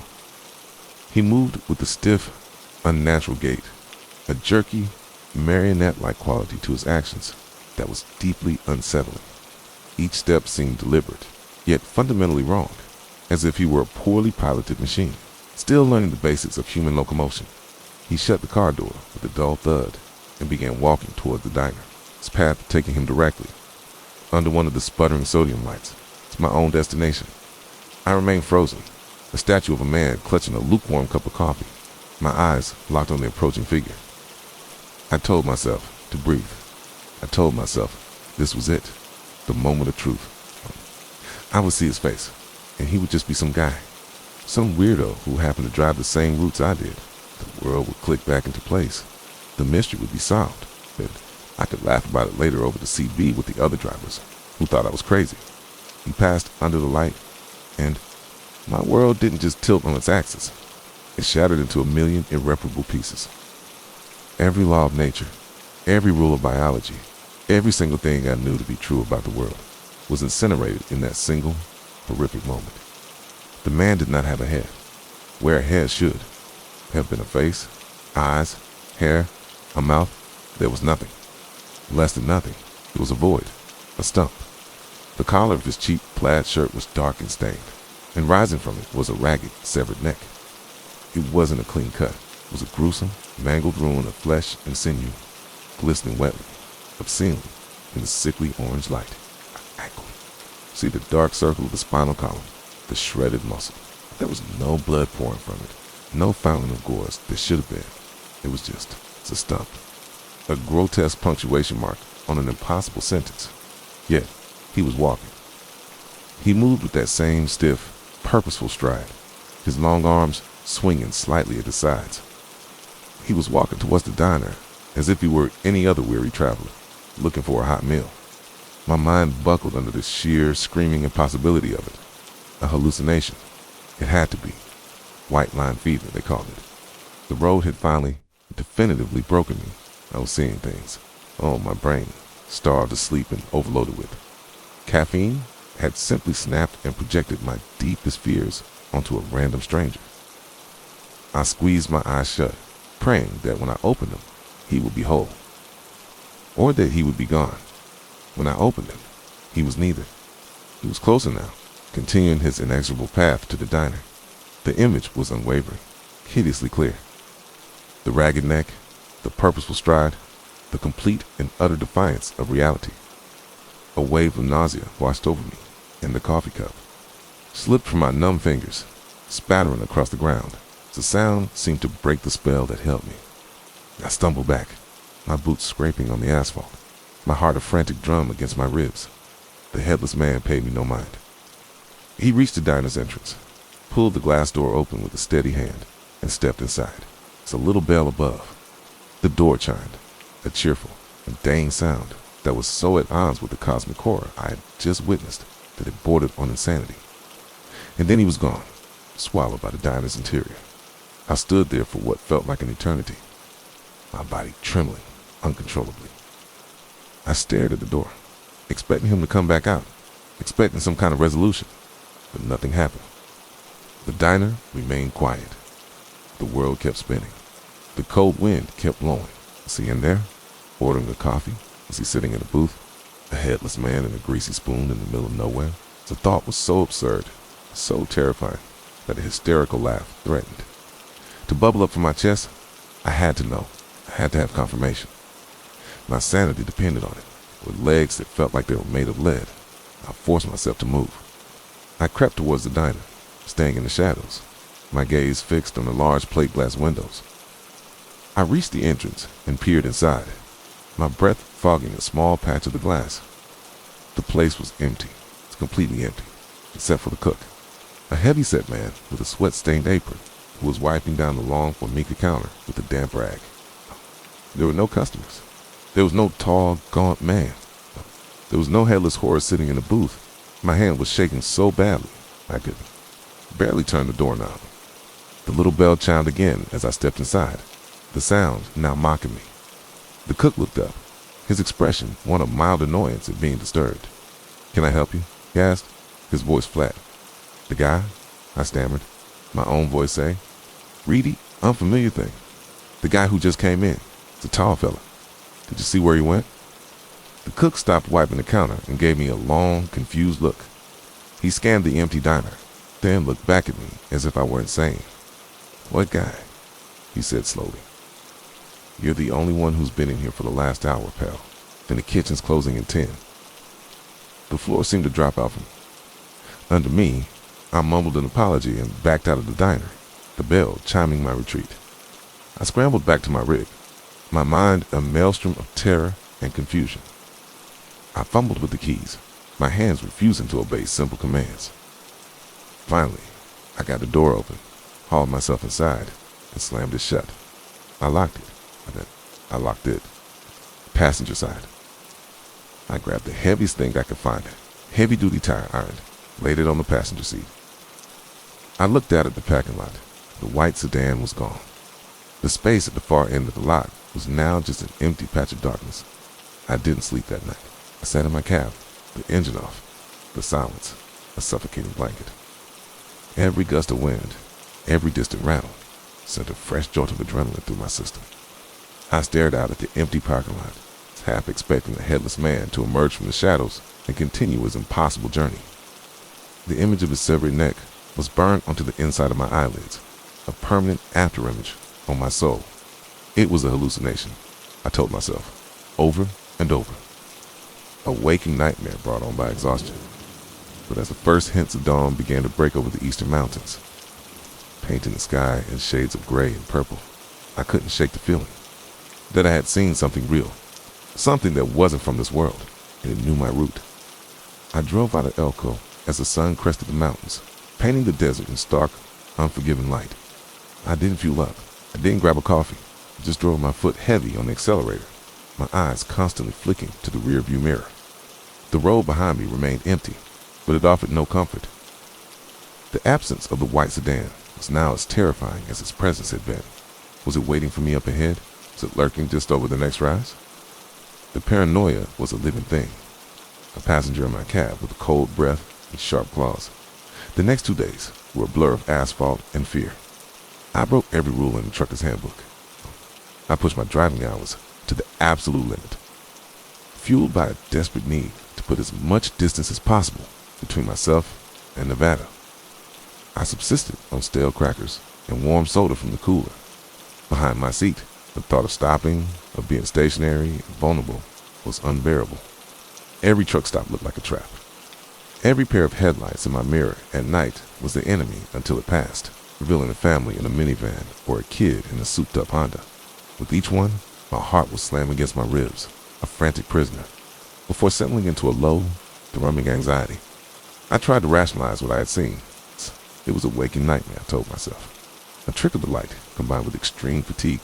This man I saw was real, but my mind, addled and exhausted, had simply erased his head. Right. It was a psychological short circuit. I repeated this mantra until the words lost all meaning, but the image of that glistening, ragged stump remained impervious to logic. The cook's words echoed in my mind. "You're the only one who's been in here for the last hour." The car had vanished. The man had never existed. So I was either losing my mind or I had witnessed the impossible. Both possibilities terrified me in equal measure. By the time I crossed the border into Utah, I was a wreck. My hands trembled on the steering wheel. My eyes were burning pits of sand, and my nerves were frayed to the point of snapping. I couldn't go on. I was becoming a danger to myself and everyone else on the road. Okay? I needed to sleep in a real bed, in a room with 4 solid walls and a lock on the door. I saw a sign for a motel at Cheatham, a no-name place called the Canyon's Rest, and swerved off the highway without a second thought. The place was as run down as I expected. The paint was peeling, and the neon sign flickered erratically, but the room was clean enough. It had a bed, a shower, and a television. I locked the door, wedged the chair under the knob for good measure, stood on the stream of scalding water for 20 minutes, trying to wash away the grime of the road and the lingering chill of my encounter. It didn't work. The fear was under my skin now, a part of my bloodstream, wrapped in a threadbare towel. I collapsed onto the lumpy bed and flicked on the TV. The noise was a comfort, a connection to the normal, sane world I felt I had left behind.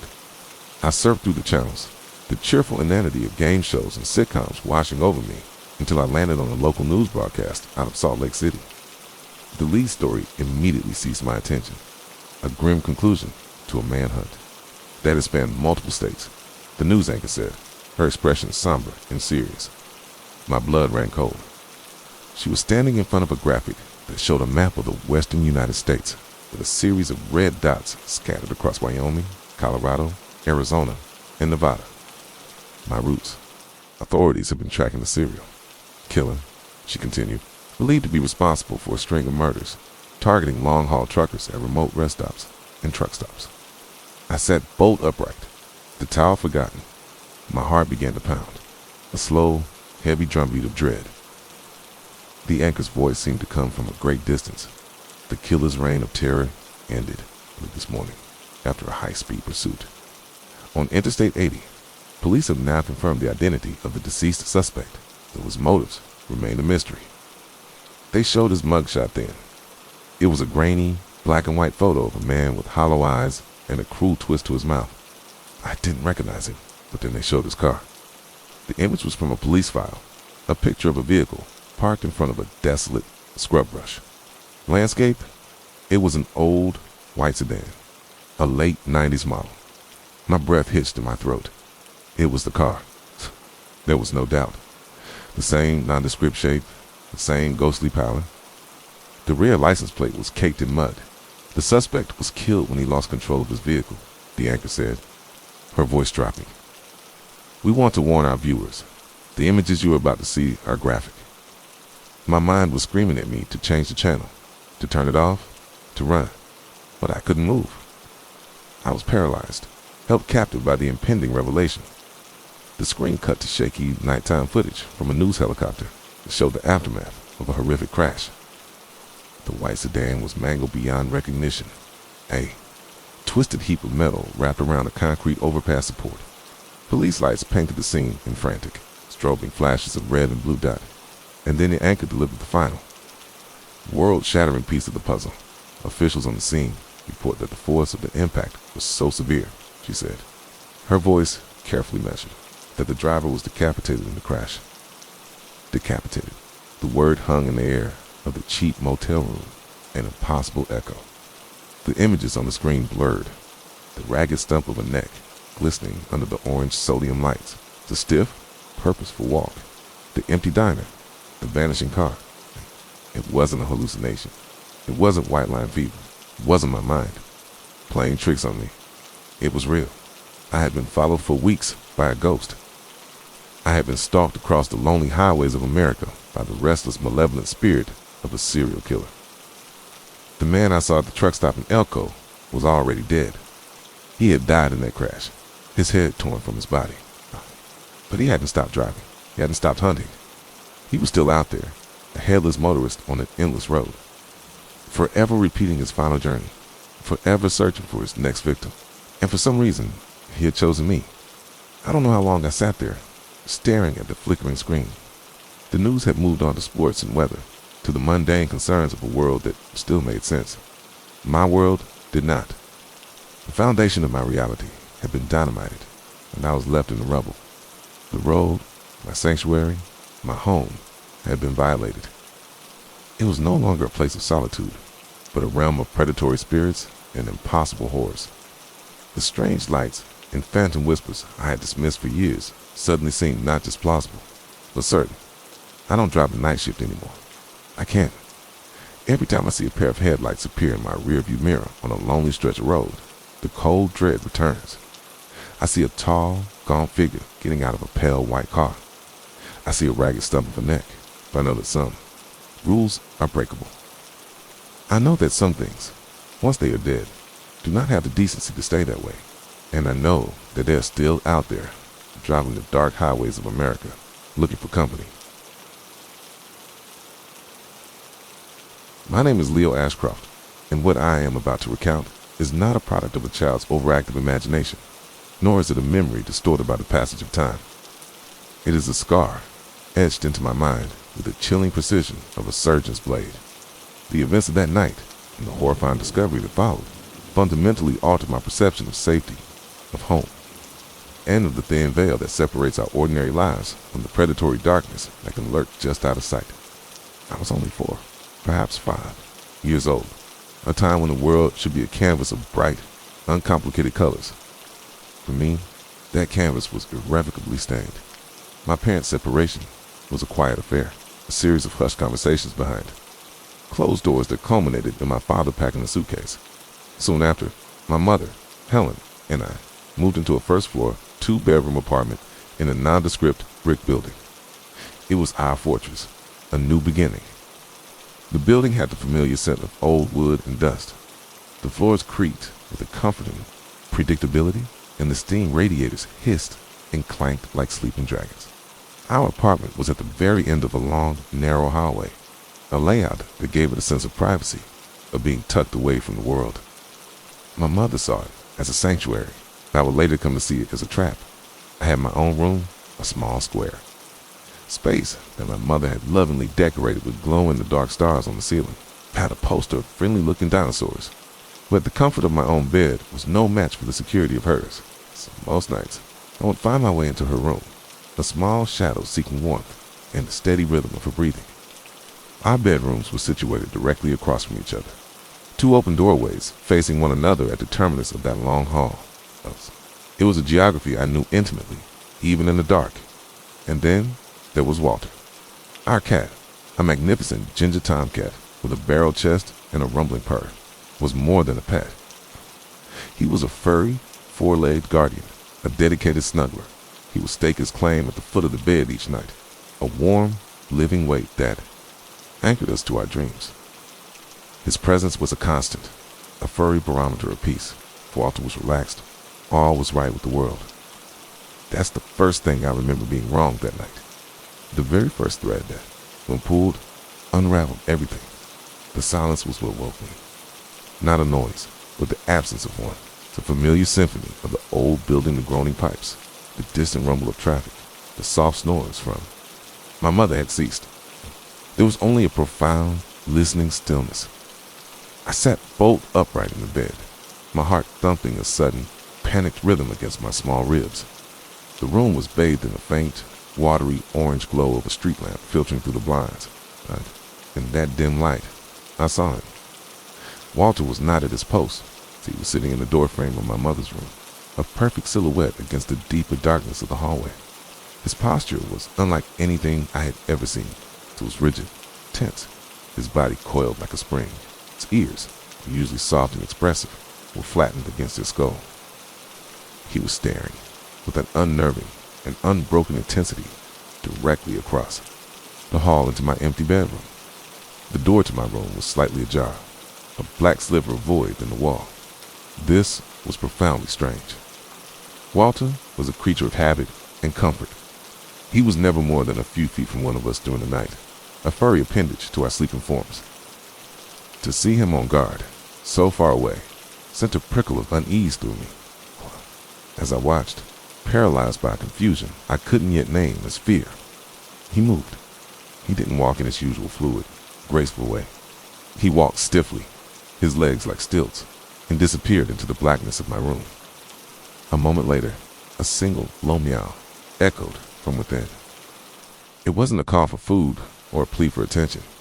It was a warning, a challenge, a chill, sharp and icy went through me. The air in the room suddenly felt heavy, charged with a malevolent energy. I turned and shook my mother's shoulder, my hand trembling. "Mom," I whispered, my voice barely a squeak. "Mom, wake up." She stirred, mumbling in her sleep. I shook her again, more forcefully this time. "Mom." It only took her a few seconds to surface from her dreams, her brow furrowed with concern as she asked what was wrong. In those few seconds, the trajectory of our lives was irrevocably altered. Both turned our heads, looking back towards the doorway, towards the source of my fear. Walter was gone, standing by my open, bedroom door, stepping out of the absolute darkness of my room as if born from it, was a man. He wasn't a monster. He wasn't large or overtly threatening in his stature. He was of average height, average build, dressed in dark, nondescript clothing. He was just there, horrifying violation of space and reality, a person in a place where no person should ever be. I could still see him, not his features, but the sheer wrongness of his presence. It's an ink blot that had bled into the sanctuary of our home. I still don't know how my mom moved so fast. There was no scream, no gasp, no moment of frozen disbelief. Her maternal instinct was a physical, violent force. In one fluid, desperate motion, she scooped me up from the bed, her arms like steel bands around me. Oh, she didn't run for the hallway, for the front door. She ran to the window with a grunt of effort that I felt in her chest. She shoved the window open and literally threw me out onto the grass below. For a split second, I was airborne. The fall was maybe 3 or 4 feet, a negligible distance, but in my terror-stricken mind, it felt like I was falling from a skyscraper. I landed with a soft thud on the cool, damp grass, the shock of it knocking the wind out of me. A second later, my mother landed beside me, her ankle twisting with a sickening crunch. And only then, once we were outside, tangled together on the lawn in the cold night air, did we start screaming. We screamed for help, our voices raw, with a terror so pure it felt like it was tearing us apart from the inside out. Lights flicked on in neighboring apartments. Someone, a faceless voice from a window above, shouted that they were calling 911. The wail of sirens grew from a distant cry to an overwhelming shriek. The police came, their flashlights cutting sharp, frantic beams through the darkness. They swept through our apartment, their heavy boots thudding on the floors where we had tiptoed. They found nothing, no signs of forced entry. The back door was bolted, the windows were locked, save for the one we had used to escape. The front door, however, was unlocked. They concluded he must have simply walked out while we were on the lawn. My mother, cradling her now swelling ankle, swore up and down that she had locked it. She was meticulous about it, the deadbolt and the chain, every single night. They treated her like she was hysterical, a single mother, overwrought with stress, perhaps forgetful. Their questions were tinged with a patronizing disbelief that was almost as violating as the intrusion itself. For a week, we lived in a state of suspended fear, staying with my grandmother. The world felt tilted on its axis. But the true horror, the full sickening scope of what had happened, was yet to be revealed. About a week later, my mother, determined to reclaim our home, was deep cleaning the apartment. While cleaning the kitchen, she opened the door to the small, narrow closet that housed the water heater, and there, tucked away in the dark, dusty space behind the unit, she found his nest. It was a small, or a fine collection of items, a pair of worn leather gloves, a small, greasy pillow, and a pile of chewing gum wrappers. Mellow. Notebook after notebook was filled with cramped, spidery handwriting and crude, deeply disturbing drawings of stick figures and violent scenarios. It was also filled with names, addresses, and schedules. Our names were in it. Helen and Leo Ashcroft, at 4. There were notes about my mother's work schedule, the time I left for preschool, the nights we ate dinner. He had been watching us, listening to us. The police, when called again, were grim-faced and apologetic. Their best guess was that the man had acquired a key, perhaps copied from a previous tenant, and had been hiding in that closet for days, possibly weeks, waiting until we were asleep, until the apartment was silent. He had been living in our walls, and the cat had known. Walter, our warm, purring guardian, had been trying to warn us. That night, when he walked stiffly into my room, he wasn't just investigating a noise. He's confronting the man who had been living in our closet. It's cool. He was walking toward the danger to protect us. It's cool. We never saw Walter again. The police left for the second time, but the silence they left behind was different. It was no longer empty. It was heavy, suffocating. It was the silence of a tomb. The discovery of the notebook in the water heater closet had done more than just confirm our fears. It had given them a shape and a voice. The man wasn't a fleeting shadow, a random intruder. He was an archivist of our lives, a silent cohabitant who had turned our sanctuary into his personal theater. The horror was known. longer about what could have happened. It was about what had been happening, right under our noses. For an unknowable length of time, we never spent another night in that apartment. We never even packed our things in a normal way. My mother, her face a pale, taut mask of resolve, called a moving company and instructed them to pack everything. She could not bear to touch our belongings, to open a drawer or look inside a closet. Every object felt contaminated by his presence, his knowledge. The friendly dinosaur poster, the glow-in-the-dark stars, a little collection of colorful toy cars. They were all artifacts from a life that no longer existed, a life where we had believed we were safe. While the movers worked, we sat in my grandmother's car across the street, watching them carry our lives out in brown cardboard boxes. I remember asking my mother where Walter was, if the movers would find him. She just held me tighter, her body trembling, and didn't answer. Stopped asking after that. The fear of being stalked is a unique and insidious form of terror. It is not the sudden shock of a violent attack, but the slow, corrosive dread of being watched. The horror stems from a profound and unwanted intimacy. A stalker erodes the boundaries of a victim's world, transforming safe spaces into zones of anxiety. The police had told my mother that the notebook contained details a person could only know from constant observation. He knew she worked the day shift at the local library. He knew she drank her coffee black. He knew I had a small, irrational fear of butterflies. He knew the name of my favorite stuffed animal, a worn-out bear named Barnaby. This knowledge was his primary weapon. It turned him from a mere stranger into a malevolent presence woven into the very fabric of our lives. The most terrifying question was not, what were you going to do to us? But how did you know that? That question became the ghost that haunted our every waking moment. How did he know I hummed to myself when I was drawing? How did he know my mother cried in the shower some nights after she thought I was asleep? The man in our closet hadn't just invaded our home, it had invaded our very selves. He had peeled back the layers of our privacy with a patient, predatory curiosity, and we had been completely oblivious. We had been living in a terrarium, and he was the unblinking eye staring through the glass. My mother was never the same. The vibrant, confident woman who could laugh so hard she snorted was replaced by a phantom. She became a creature of rituals and vigilance. We moved into a new house, a small rental on the other side of town, but the ghost came with us. Before bed, she would embark on a meticulous security sweep that could take upwards of an hour. She checked every window lock 3 times.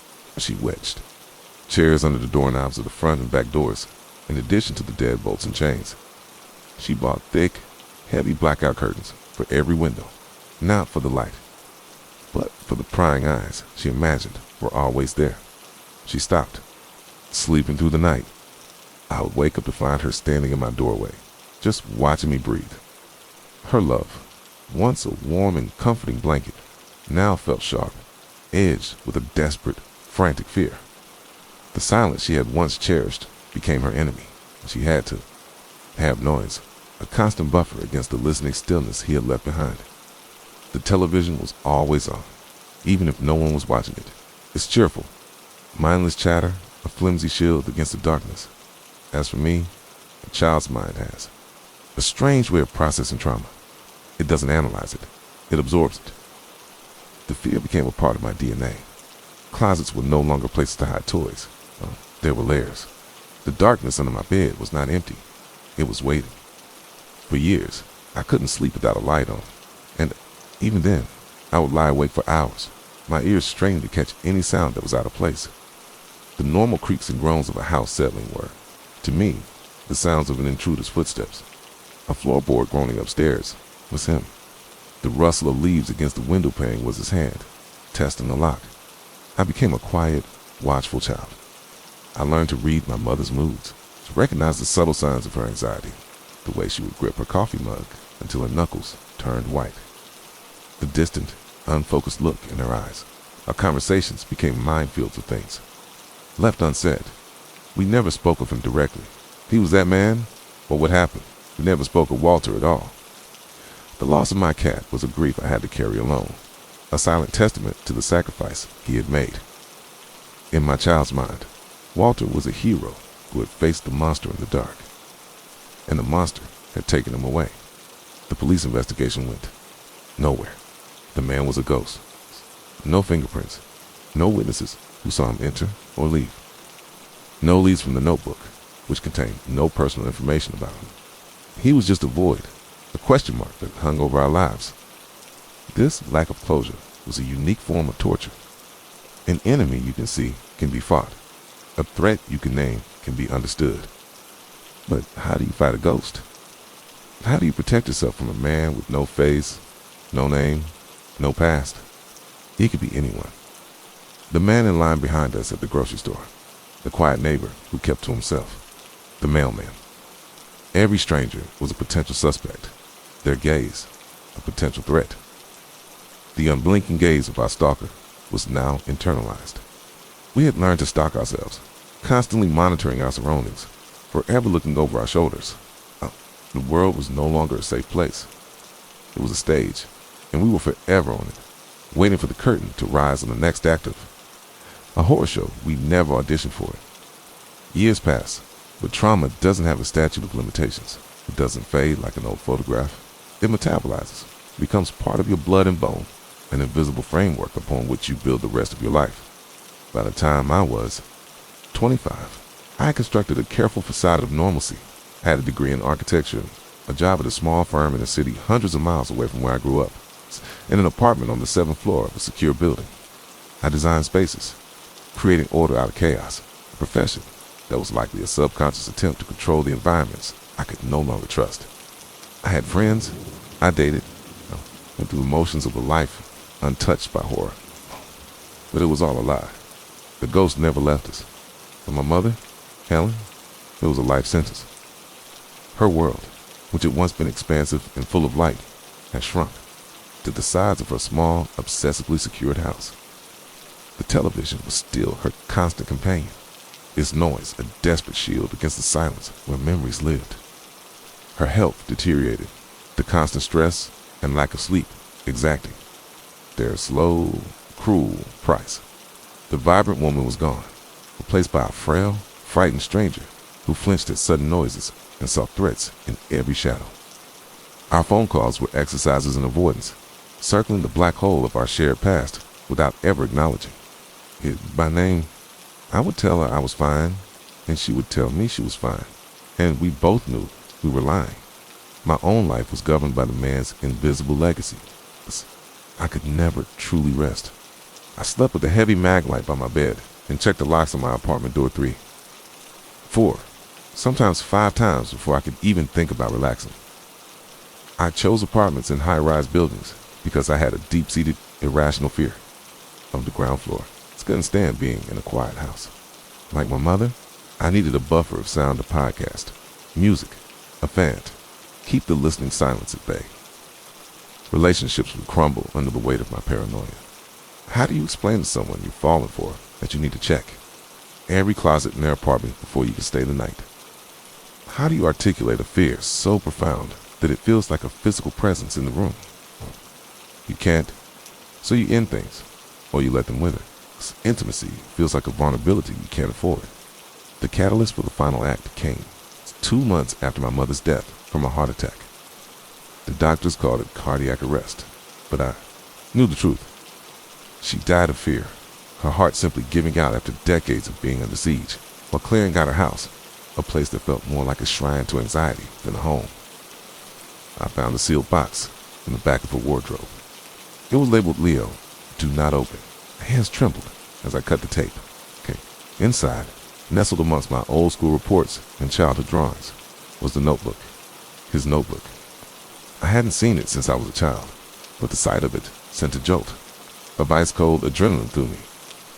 Tucked inside the front cover was a small, folded piece of paper I had never seen before, a supplemental police report, yellowed with age.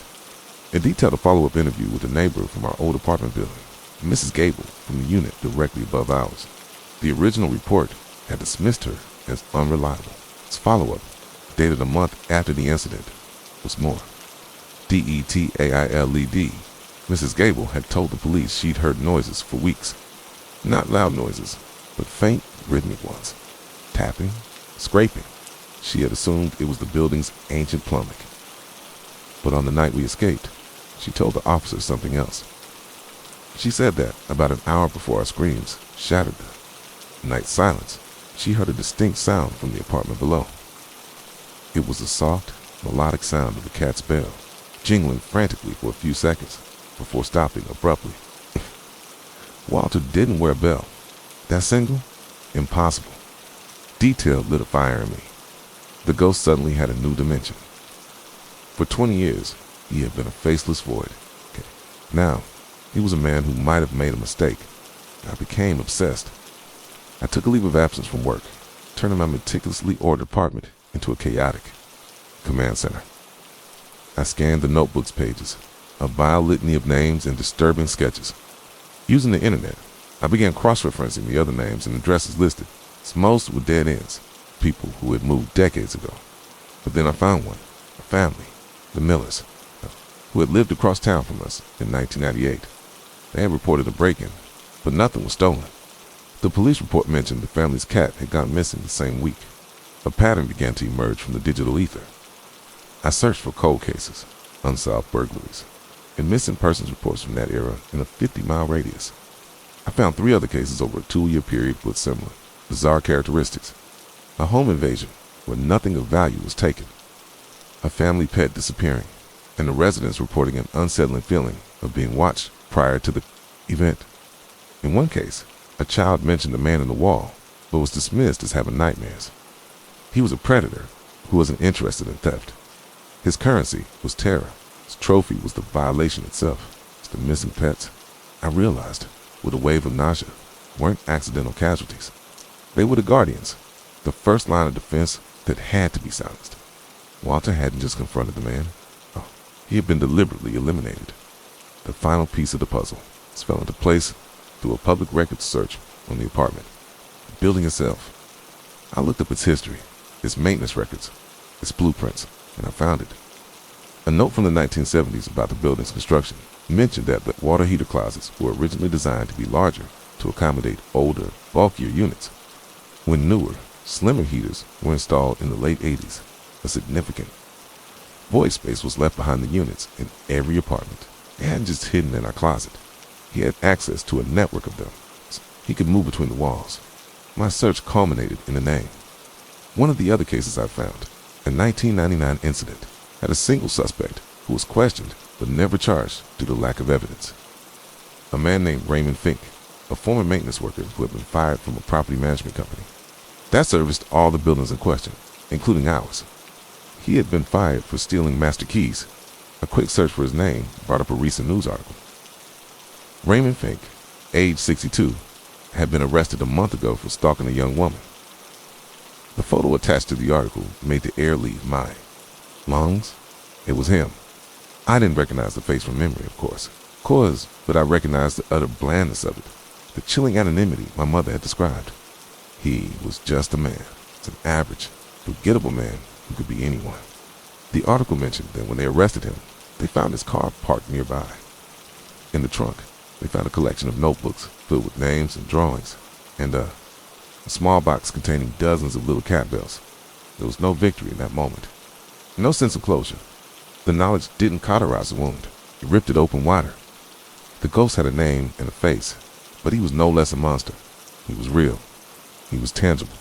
And for 20 years, he had been out there, moving through the world, collecting his trophies, peering into other people's lives from the darkness. My fear, which had been a personal, private haunting, was suddenly connected to a vast, unseen ocean of suffering. We weren't his only victims. We were just a single chapter in his long, horrifying book. The unblinking gaze I had felt as a child had never closed. It had just moved on to the next window. My name is Paul Thatcher, and the memory that has shadowed my life more than any other isn't one of overt violence or a tangible loss that can be quantified by an insurance claim. It's a memory of a profound and unsettling strangeness, an event so bizarre it left a permanent crack in the foundation of my world. It's the story of the night our sense of security was stolen, not by a thief, but by a ghost with a sweet tooth. It all began during what my family retrospectively calls the Great Brownie Epoch. I was 12, an age where the world is beginning, to expand beyond the safe confines of your backyard. But your primary concerns still revolve around things like comic books and dessert. My mother, Jenny, had recently thrown herself into baking with the fervor of a convert. Her mission, to perfect the brownie. Our house, a comfortable 2-story home, nestled at the end of a quiet suburban cul-de-sac, was perpetually filled with the rich, intoxicating aroma of chocolate. Some days it was the scent of cocoa powder, dry and earthy. On others, it was the smell of dark chocolate melting, a scent so decadent it felt like a physical presence in the room. My mom wasn't just mixing ingredients. She was an artist in her new medium. She experimented with Dutch processed cocoa, different percentages of cacao, and various fats. We, her willing test subjects, sampled brownies that were cakey, some that were chewy, and some that were so dense they were practically fudge. My sister Martha, who was 9, and I became discerning critics, a bit too dry on the edges. Mild, I might say, trying to sound sophisticated. Martha would simply declare, more chocolate chips. Then came the legendary batch. That particular Tuesday, the air itself seemed to hum with anticipation. Mom had found a recipe in an old leather-bound cookbook she'd inherited from her grandmother, a tome filled with spidery, handwritten notes in the margins. This recipe was different. It called for an obscene amount of high-quality dark chocolate, melted with an entire stick of salted butter. There was no leavening agent, no baking powder or soda. The only lift came from eggs, whipped into a pail, thick ribbon before being folded gently into the chocolate abyss. The result was nothing short of miraculous. When she pulled the pan from the oven, the top was a glossy, paper-thin sheet, crackled like a shattered pane of dark glass. The smell was overwhelming, a complex symphony of deep chocolate, molten butter, and a whisper of vanilla. We had to wait for them to cool, a period of agonizing torture for Martha and me. Dinner that night was a simple affair, completely overshadowed by the dessert that awaited us. When Mom finally cut into the pan, the knife came away clean, yet the brownies themselves were impossibly fudgy. They were dense, but not heavy, intensely chocolatey, without being cloyingly sweet. They were, without exaggeration, the best brownies any of us had ever tasted.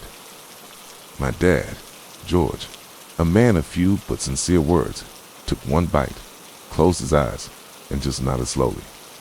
"Jenny," he said, his voice full of reverence, "you've done it." We each had one perfect square. Then, uncharacteristically, we stopped. Perhaps it was the richness, or perhaps, on some subconscious level, we wanted to savor the victory. We left. Half the pan, a neat rectangle of 8 perfect brownies, sitting on the stovetop, covered loosely with a sheet of aluminum foil. That night, my dad had a late meeting. He owned a small but growing construction business, and they were in the middle of a difficult bid for a major project. Late nights weren't uncommon. He gave Mom a kiss, ruffled my hair, and promised Martha he'd check on her when he got back. "Don't wait up," he said, his briefcase in hand. "It'll probably be after midnight." It was just the 3 of us in the house. The evening wound down in its usual way. Mom helped us with our homework. We watched a bit of television, and then it was time for bed. She tucked Martha in first, reading a chapter of her favorite book. Then she came to my room. "Brush your teeth?" she asked, smoothing my comforter. I mumbled, already half lost in the new superhero comic.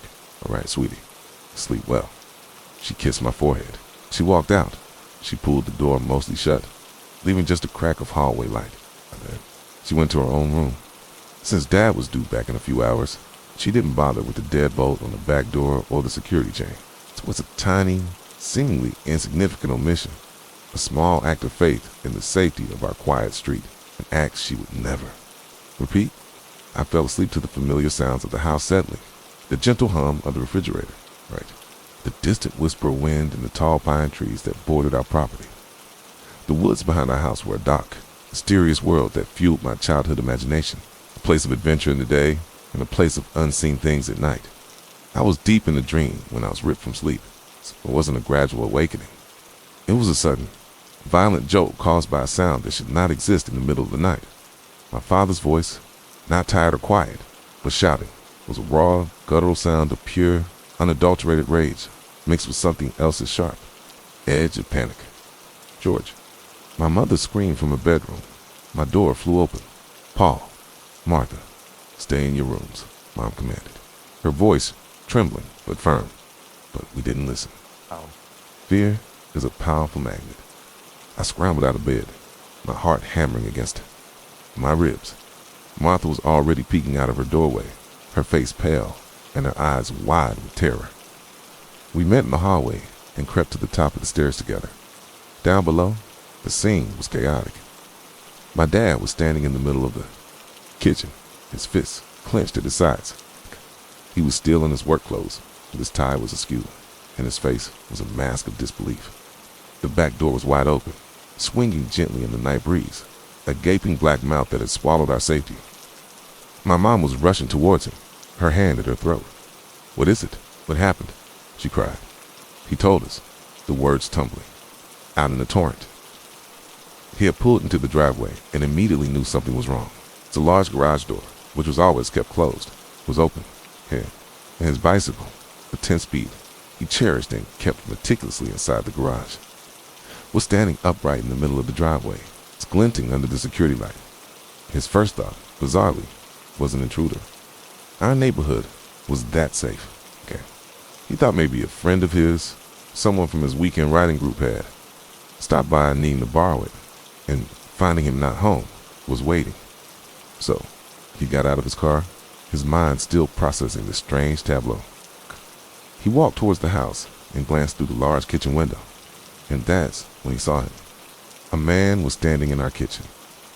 Not a friend, a stranger. He was thin, with lanky hair, and he was just standing there by the stove, illuminated by the dim glow of the oven clock. My dad froze, his brain struggling to catch up with what his eyes were seeing. The man hadn't heard the car. He had his back too. The window dipped in. The man turned. He saw my dad's face pressed against the glass. Their eyes met for a fraction of a second. My dad said the man's eyes went wide, not with aggression, but with a look of pure animal panic, like a deer caught in headlights. The man didn't hesitate. He spun around, threw open the back door, and sprinted out into the darkness, vanishing into the woods. Dad's first instinct was to give chase. He lunged for the front door, but then he stopped dead. He remembered we were inside, unprotected. His priorities shifted in an instant from anger to fear for us. He burst into the house, shouting our names, his heart in his throat, expecting the worst. So there we were, huddled together in the kitchen, the initial adrenaline giving way to a creeping dread. Mom was on the phone with the police, her voice shaking. That's when we started to take stock. My dad pointed to the kitchen table. "Look," he whispered, sitting in a neat little row with 3 wallets. My dad's, which he'd left on his dresser. My mom's, from her purse on the counter. Ain't even Martha's little pink wallet with her school ID and $5 inside. Nothing was taken. The television in the living room was still there. A laptop sat on the side table. Nothing of value seemed to be missing. The absolute strangeness of the situation began to settle over us. It's thicker than the night air. Then our mom's gaze drifted to the stove. Her breath hitched. "Oh," she whispered. She walked over and lifted the sheet of aluminum foil. The plate was a scene of utter devastation. It was destroyed. Not just eaten, but annihilated.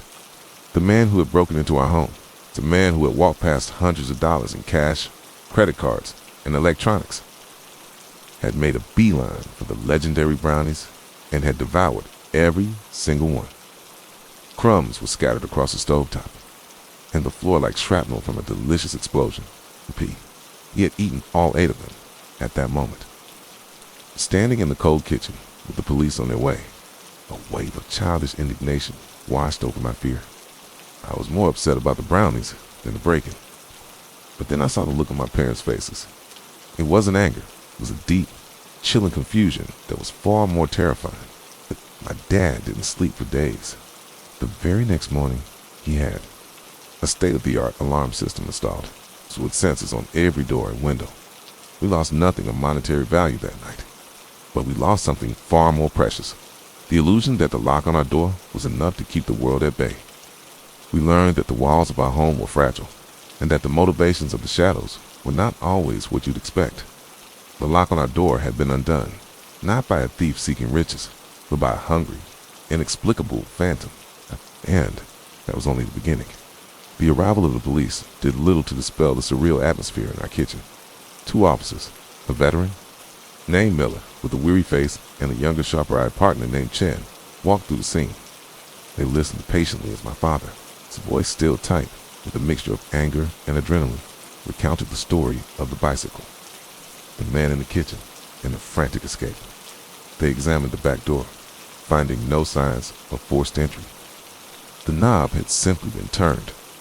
They took notes, their pens scratching in a quiet house, a sound that seemed unnervingly loud.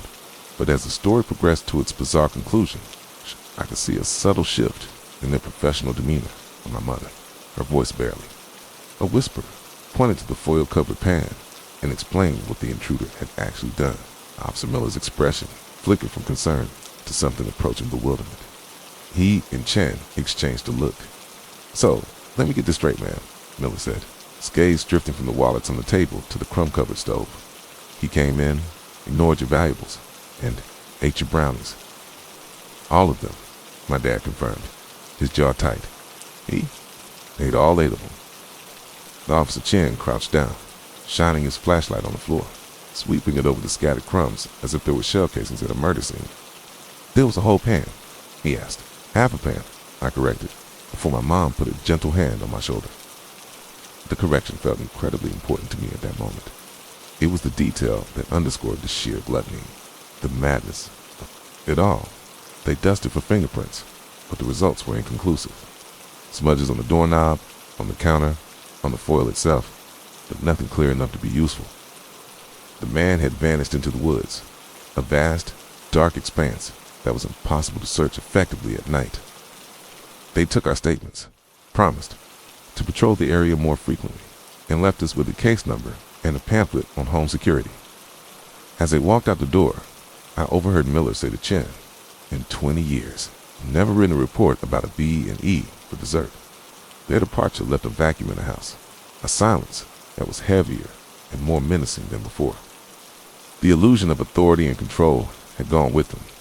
We were alone again with the strangeness. That night, no one truly slept.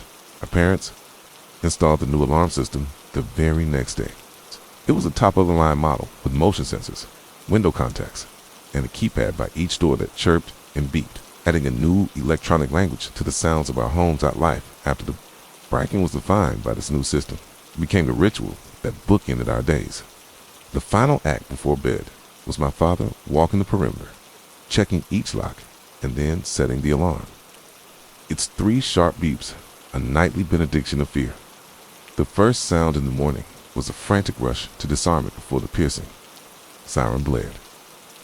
Forgetting the code or fumbling with the keys meant a heart-stopping shriek that would leave our nerves frayed for hours.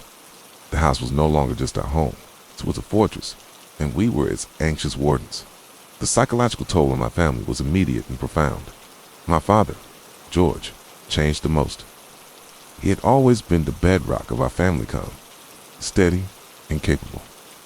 That night had fractured his sense of self as a protector. The image of the stranger in his kitchen, a place he was supposed to keep safe, haunted him. He became a man obsessed.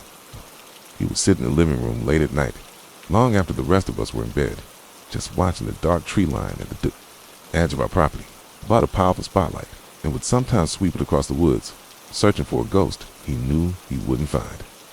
His construction business, once his passion, began to suffer. His partner complained that George was distracted, irritable, and exhausted. The foundation of his world had been shaken, and he was desperately trying to find his footing on unstable ground. My mother, Jenny, retreated inward. The joy she had found in baking vanished overnight. The kitchen, once her sanctuary of creativity and warmth, was now tainted. She couldn't look at the stove without seeing the violated pan of brownies. She stopped baking entirely. When I asked her once, weeks later, if she would ever make that legendary batch again, she just shook her head, a sad, distant look in her eyes. "I don't think I remember how, sweetie," she lied. She threw herself into other things: gardening, cleaning, organizing, anything to keep her hands and mind busy, anything to avoid the heart of our home. She was trying to hold us all together, but the effort was carving fine lines of exhaustion around her eyes. My sister Martha, who was only 9, absorbed the fear in a more direct, unfiltered way. She started having nightmares, waking up screaming about the shadow man. She refused to sleep without a nightlight and would often creep into my room. In the middle of the night, a small, trembling bundle seeking reassurance. She became afraid of the woods, the same woods we had spent countless hours playing in, building forts and imagining adventures. Now, to her, it was simply the place where the monster had come from, and where it had gone back to hide. As for me, my initial, childish anger over the stolen dessert slowly curdled into a more complex and pervasive anxiety. I started to see our home not as a haven, but as a collection of vulnerabilities. Every creak of the floorboards, every rustle of leaves outside my window became a potential threat. I would lie in bed, listening to my father's restless pacing downstairs, feeling the weight of his fears settle over the entire house like a suffocating blanket. The senselessness of the crime was what gnawed at me.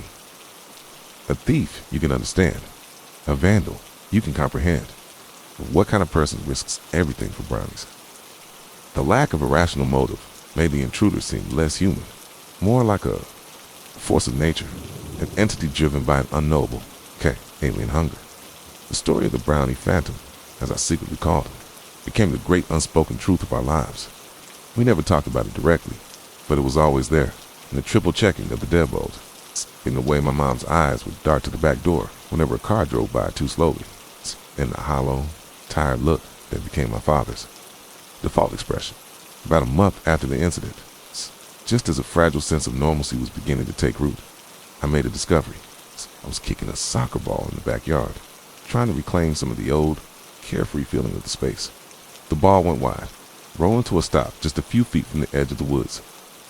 As I went to retrieve it, something caught my eye. Tucked under a low-hanging fern, almost deliberately hidden, was a small, empty glass bottle. It was an old-fashioned milk bottle, the kind you might see in an antique store. But it wasn't empty. Inside, nestled at the bottom, was a single, perfectly folded piece of paper. My heart began to pound. My first instinct was to run, to get my dad. But a stronger, more reckless curiosity took hold.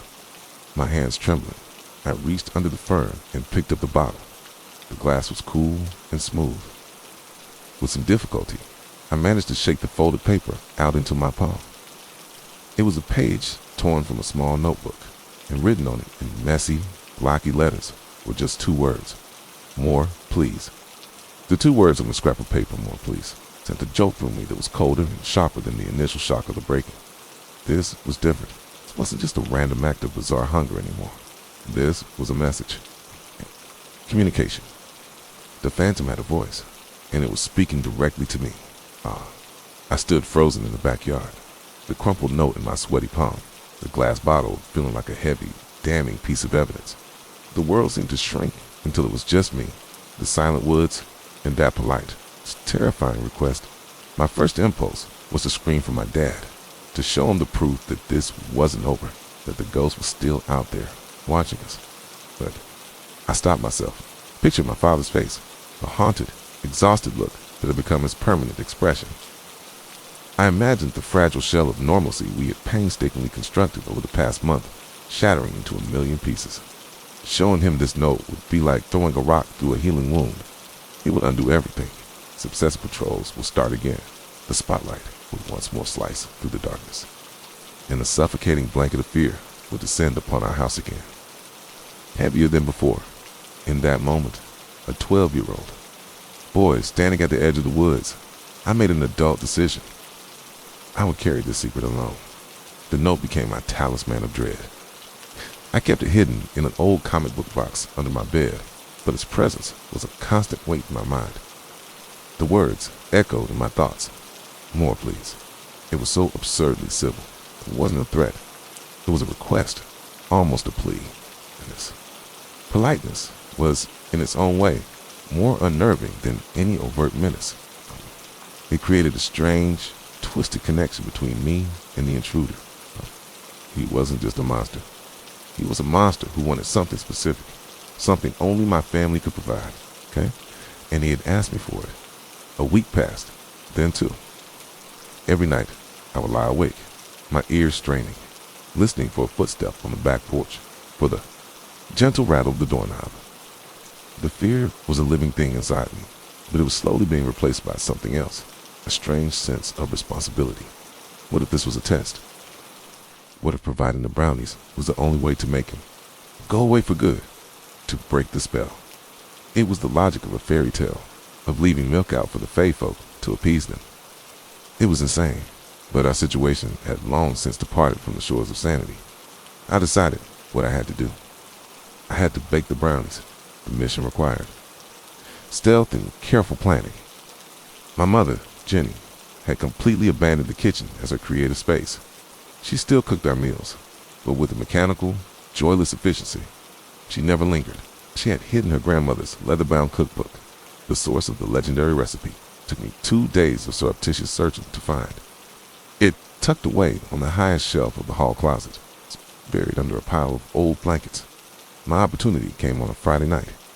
My parents, in a rare attempt to reclaim their old life, had gone out for dinner and a movie. Okay. They had hired a teenage babysitter for Martha, okay, but she was more interested in talking on the phone in the living room than in what I was doing. Well, Martha was asleep. I crept downstairs. The kitchen felt like enemy territory. The alarm system's keypad by the back door glowed with a small green light, a silent, judgmental eye. I turned on the dim under-cabinet light and opened a heavy cookbook. Finding the page was easy. A faint, greasy smudge of chocolate marked it forever. I worked with the focus of a bomb disposal expert. I gathered the ingredients, my hands shaking. As I measured out the flour and sugar, terrified of dropping a bag and creating a suspicious noise, I melted the dark chocolate and butter over the lowest possible heat, the rich aroma filling the air. For a moment, it smelled like home again, like the days before the phantom. But now, the scent was laced with fear. It felt illicit, dangerous. The most difficult part was using the electric mixer to whip the eggs. The machine's whine sounded like a siren in a silent house. I wrapped a thick dish towel around it to muffle the noise, praying the babysitter wouldn't hear that. An hour later, a pan of brownies was cooling on the counter. They didn't look quite as perfect as my mother's. The top was less crackled, the edges a little uneven, but they were close. The smell was right. While they cooled, I took a piece of paper and, trying to make my handwriting look different, I wrote my own message: leave us alone. The final step was the most terrifying. I had to get past the alarm. My dad had shown me how to bypass a single zone for a short period. With my heart hammering in my chest, I punched in the code, disarming the back door for 60 seconds. The keypad beeped its countdown. I slid the door open, the cool night air rushing in. I placed a plate of brownies and my note on the small wooden table on our back porch. Then I slid the door shut and rearmed the system just as the final beep sounded. I didn't sleep at all that night. I sat on my bed, watching the sliver of moonlight on my floor, waiting the next morning. Before anyone else was awake, I crept downstairs. I peered through the kitchen window, but the plate was still there. My heart sank. It hadn't worked. But then I looked closer. The plate was empty. The note I had left was gone. Only my plate remained. He had come, taken the offering, and vanished as silently as before. I retrieved the plate, washed it, and put it away. I scrubbed the kitchen, erasing every trace of my secret. Illicit baking. The brownie phantom never returned. Weeks turned into months, and months into years. The fear in our house slowly, imperceptibly, receded. My father eventually stopped his nightly patrols. He started smiling again. My mother began to bake, though she never again made that specific recipe. Martha's nightmares faded. The alarm system became a routine, not a ritual terror. The story of the break-in became just that, a story, a bizarre piece of family lore we recount at holidays, shaking our heads at the sheer strangeness of it all. We had healed 20 years later. I was home for Christmas, helping my parents clean out their attic. My father, now gray and retired, wanted to clear out old files from his business. We were sorting through dusty boxes when I came across a worn cardboard box labeled Thatcher & Sons, early years. Inside, among old blueprints and faded receipts, was a small, spiral-bound notebook. Its cover stained with coffee, died idly. I flipped it open. It was my dad's old partner's notebook, filled with project notes and to-do lists. My eyes scanned the pages, a mix of calculations and reminders. And then I saw it. Page dated just a few days before the break-in. It was a list of tasks written in a familiar, messy, blocky script. The same handwriting from the note in the bottle. My blood ran cold. I read the list. Call lumberyard. Finalize Henderson bid. Pay invoice. And then, at the bottom of the list, 2 final items that made the air leave my lungs. Borrowed George's bike. Leaked check for brownies. I looked up from the notebook at my father across the attic, humming a Christmas carol as he sorted through old photographs. And I finally understood. The phantom wasn't a phantom. He was a man my father knew. A man likely in some desperate financial trouble. Okay. A man who had come not to steal, but perhaps just to feel a moment of warmth and sweetness in a life that had gone sour. The senselessness of the crime had been our shield. It was the story we told ourselves, because the truth of the monster was someone we knew. Someone who sat at our dinner table. Someone my father had perhaps chosen to protect us from by never. Revealing his identity was a far more complicated and deeply human horror than any hungry ghost. My name is Jesse Callahan. That name probably doesn't mean much to you, and I'm grateful for that. To be known in the context of this story is to be known for a single night of abject terror. A night that sliced my life into 2 distinct halves, the time before the knock, and the lifetime that has followed after. I was in my junior year of college, a time that's supposed to be a crucible of self-discovery, fueled by cheap coffee, intellectual debates, and the burgeoning hope of a future you're actively building. For me, it was mostly about the stress. I was an English literature major, drowning in post-structuralist theory and the looming dread of a 10-page paper on Milton's Paradise Lost. My world was a landscape of highlighted textbooks, empty ramen cups, and the persistent low grade. Anxiety that I was somehow falling behind in a race I didn't fully understand. My roommate, my friend, my anchor in this sea of academic pressure was Rob. Rob was the antithesis of my nervous energy. A business major with a pragmatist view of the world. He navigated college with a laid-back confidence that I both envied and admired. Where I saw existential dread and a looming deadline, Rob saw a challenge to be met with a structured plan and a can-do attitude. So we were a classic pairing of opposites, the overthinker and the doer. Our friendship was forged in the trenches of shared financial struggles and a mutual appreciation for bad. It's kung fu movies. We lived off campus in a rental, a house that was, to put it charitably, a testament to deferred maintenance. It was a 2-story clapboard structure on Lancaster Street, leaning just enough to the left that you'd notice if you stared too long. The paint was peeling in long, sun-bleached strips, and the porch steps grown a different complaint with every footfall. We affectionately called it the shambles. Inside, it was a museum of thrift store furniture and hand-me-downs. It's my lumpy armchair, which I named the Beast, shed foam stuffing like a molting animal. Rob's prized possession was a massive, outdated television that took 2 people to move and had a peculiar green tint, making every actor look perpetually nauseous. The house was cheap, and its cheapness was its greatest virtue. It also meant we were in a transitional neighborhood, a mishmash of student rentals, working-class families, and the occasional, slightly sketchy residence that kept to itself. It wasn't uncommon for friends, or friends of friends, to drop by unannounced. The social ecosystem of our house was fluid, revolving door classmates coming for study groups, friends looking to crash on the couch after a party, or someone just stopping by to borrow a textbook. A knock on the door, even late at night, wasn't an alarm bell. It was just part of the background noise of our lives. That night was a Tuesday, a cold, miserable Tuesday in late October, the kind that makes you want to wrap yourself in a blanket and forget the outside world exists. A steady, chilling rain had been falling since mid-afternoon, strumming a relentless rhythm on the roof and tracing silver rivulets down the grimy window panes. The world outside was a dark, wet blur. Inside, we were cocooned in the artificial warmth of our living room.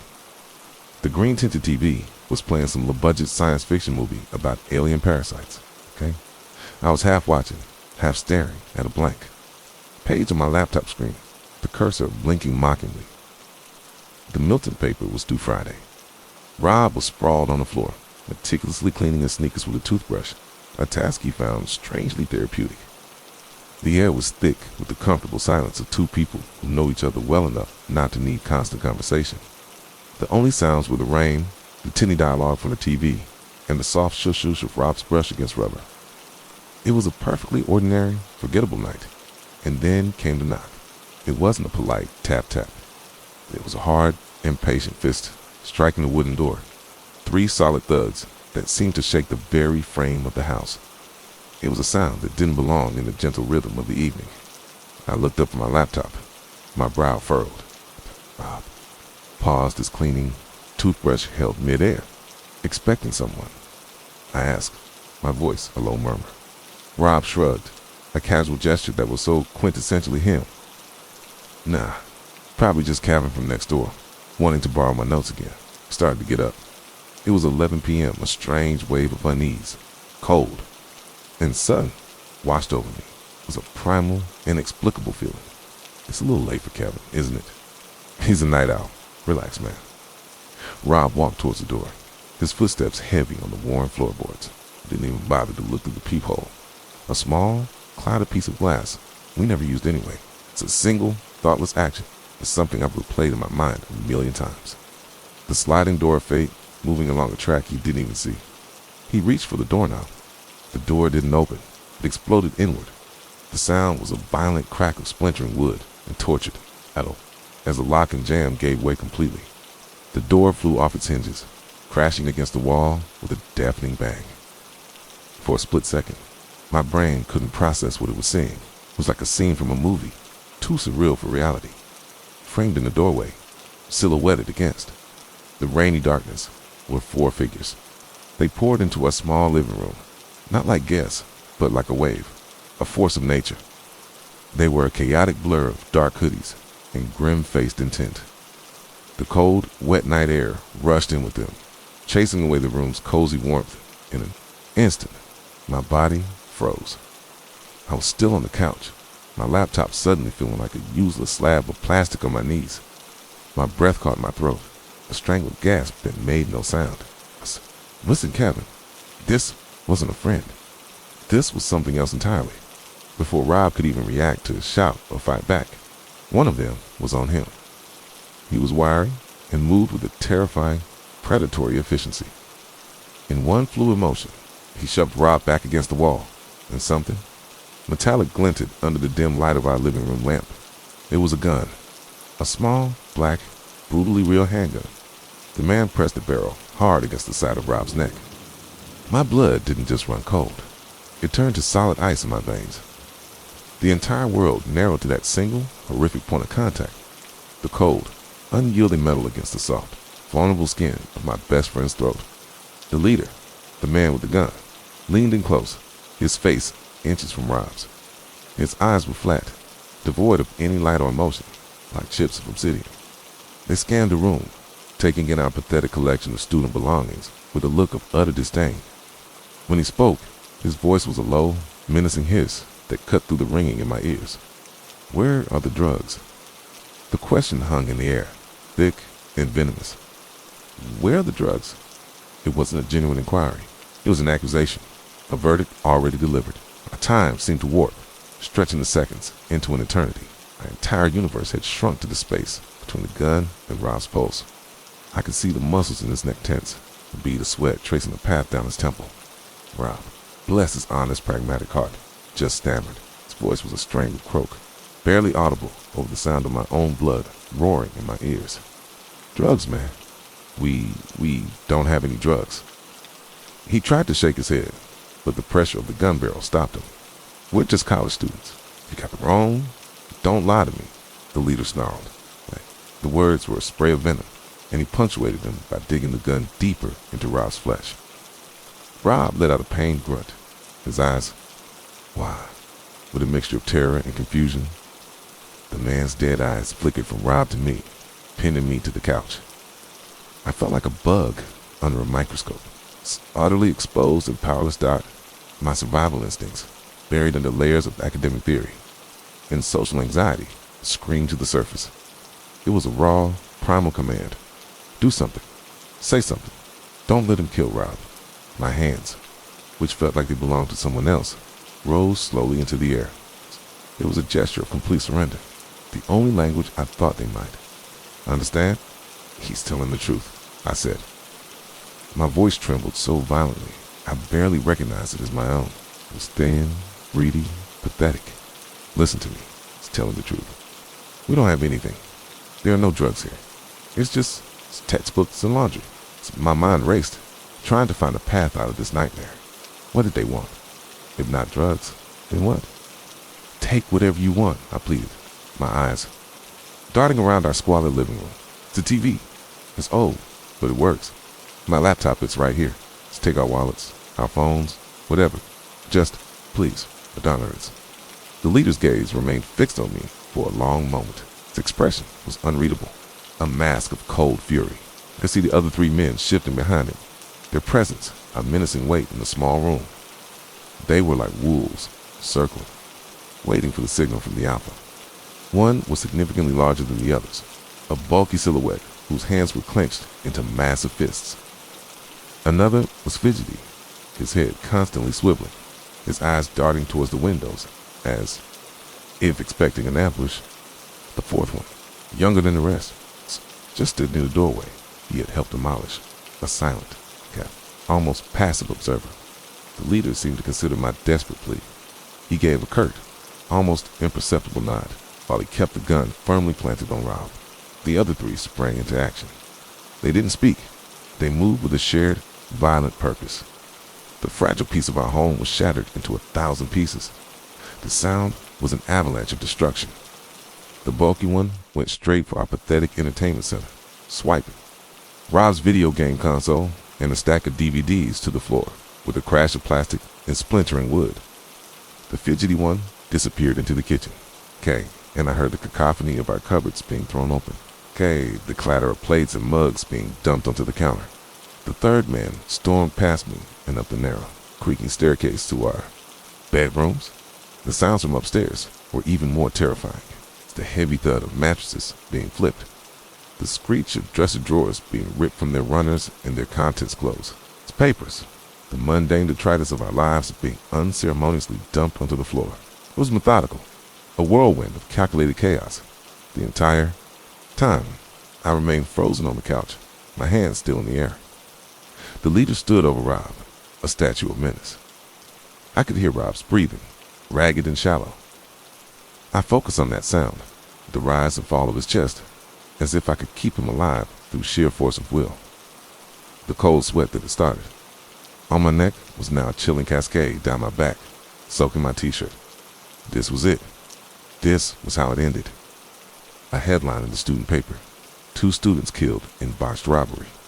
And the most sickening part, the thought that looped endlessly in my terrified mind, is that we were going to die for something we didn't even have. The search felt like it lasted for hours, but in reality, it couldn't have been more than 5 or 6 minutes. Our house was small, barely furnished. There weren't many places to hide anything. Destructive noises began to subside, replaced by grunts of frustration. The men gathered back in the living room, their energy palpably different. The aggressive confidence had evaporated, replaced by a tense, angry confusion. They were empty-handed. There's nothing here, the bulky one said to the leader, his voice a low rumble of disappointment. Checked everywhere. Nothing. Kitchens. Clean, the fidgety one added, wiping his nose on the back of his hand. Just moldy bread and cheap beer. The leader's dead eyes narrowed. The gun didn't waver from Rob's neck, but the man's focus had shifted. His gaze swept across the wreckage of our living room, the overturned furniture, the scattered books. It was a scene of violation, a testament to their failure. His eyes landed on the coffee table, a cheap particle board thing we found on the curb.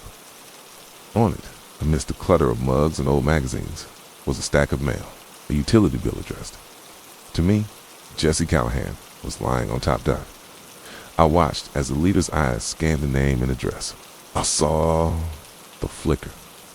It was a subtle, almost imperceptible change in his expression. But to my hyper-aware senses, It was as clear as a lightning strike. It wasn't just annoyance. It was the dawning, humiliating realization of a colossal mistake. He had the wrong house. The silence that followed was heavier and more terrifying than the noise had been. The knowledge of their error didn't bring relief. It brought a new, sharper spike of fear. Before, we were just obstacles to their goal. Now, what were we?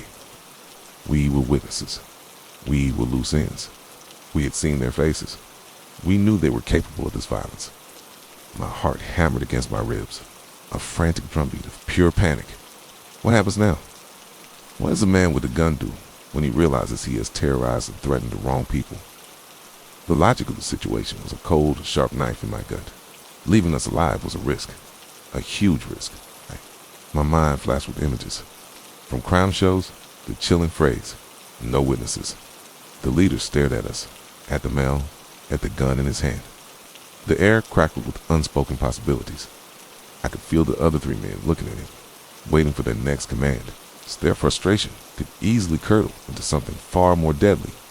Then, with a suddenness that made me flinch, the leader lowered the gun. He didn't put it away, but he moved it from Rob's neck, holding it loosely at his side. He let out a disgusted grunt, a sound of pure, self-directed anger.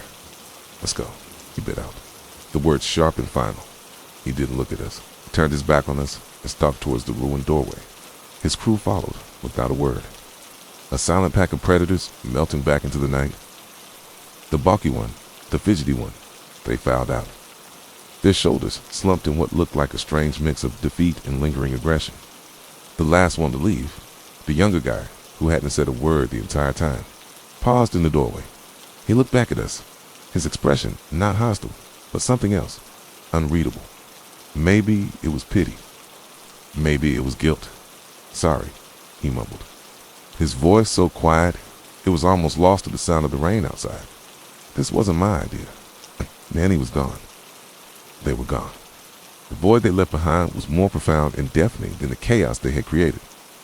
The cold, rainy air continued to pour through the gaping hole where our front door used to be, a constant, chilling reminder of the violation. For a full minute, neither Rob nor I moved. We stood there in the wreckage of our living room, two statues carved from ice, our hearts pounding a frantic, discordant rhythm against our ribs. The only sound was the drumming of the rain and the faint, tinny noise from the television, which was still playing its forgotten movie to an audience of ghosts. It was Rob who moved first, slid down the wall he'd been pinned against, his legs giving way as the adrenaline began its slow, sickening retreat. He sat on the floor, his head in his hands, and took a deep, shuddering breath that sounded suspiciously like a sob. The red mark on his neck, where the gun had been pressed, was already starting to darken, a raw, angry brand. Seeing him, my anchor, so completely undone, finally broke my paralysis. My limbs felt heavy, disconnected, as I stumbled towards the coffee table. My phone was still there, miraculously untouched. My fingers were clumsy, numb, and it took me 3 tries to unlock the screen and dial 911. When the operator answered, her voice calm and professional, I could barely form the words. My house," I stammered, my voice cracking. "Men, they had a gun. They broke in." I gave her the address on Lancaster Street, the same address the leader had read, the address that had nearly been our death sentence. The wait for the police was another eternity, measured in heartbeats. We didn't speak. What was there to say? We just sat there, surrounded by our broken belongings, the physical manifestation of our terror.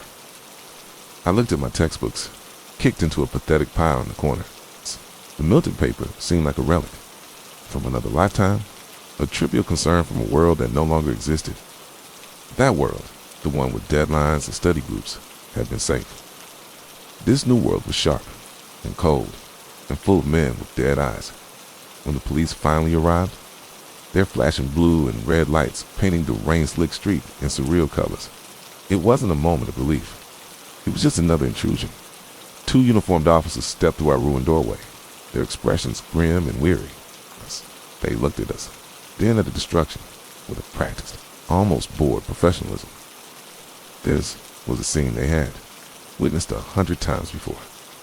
For us, it was the end of the world. For them, it was a Tuesday night. They asked questions, and we answered in monotone voices. What did they look like? Stark hoodies. Their faces were mostly covered. Did you recognize them? Oh. Did they take anything? Oh. They were looking for drugs. The officers exchanged a look. Oh. It was a look that spoke volumes.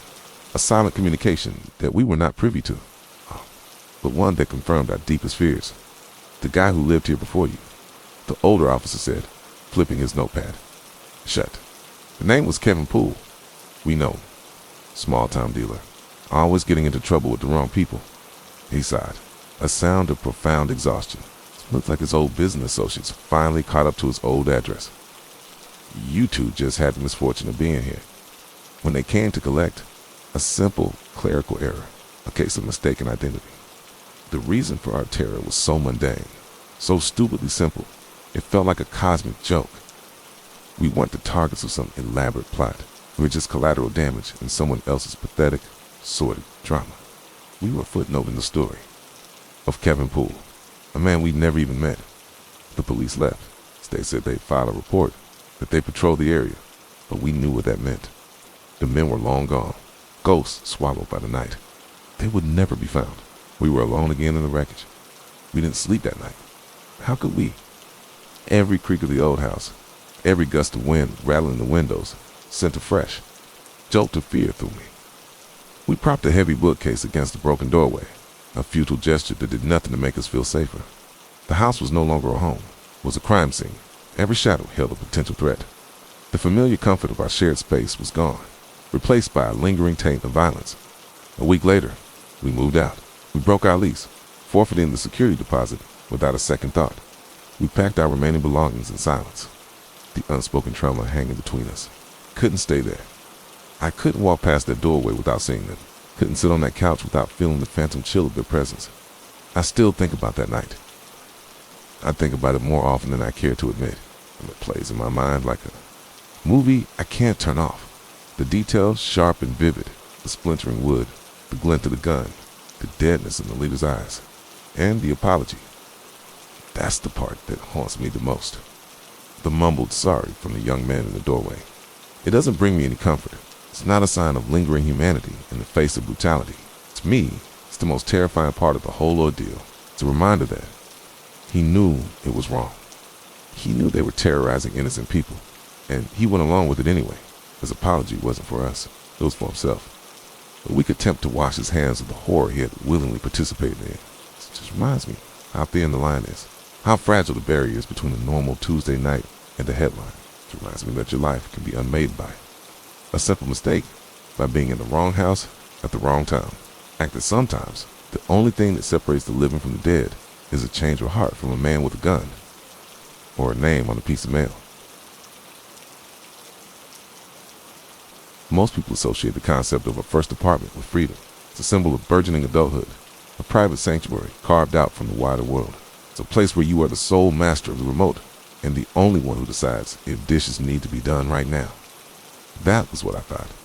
That was what I craved. My name is Audrey Barlow, and when I was 22, I finally got my wish. Now, a year and a half later, I understand that a home isn't just a collection of walls and a roof. It's a feeling of security. And I know, with a certainty that chills me to my core, how quickly and completely that feeling can be stolen away. This is the story of how my sanctuary became a cage, and how I learned that the most terrifying monsters are the ones who can breathe the same air as you. Completely undetected, the apartment itself was nothing spectacular, which was part of its charm. It was a first-floor unit, number 1B, in a beige, 3-story building named the Willows, despite the conspicuous absence of any willow trees.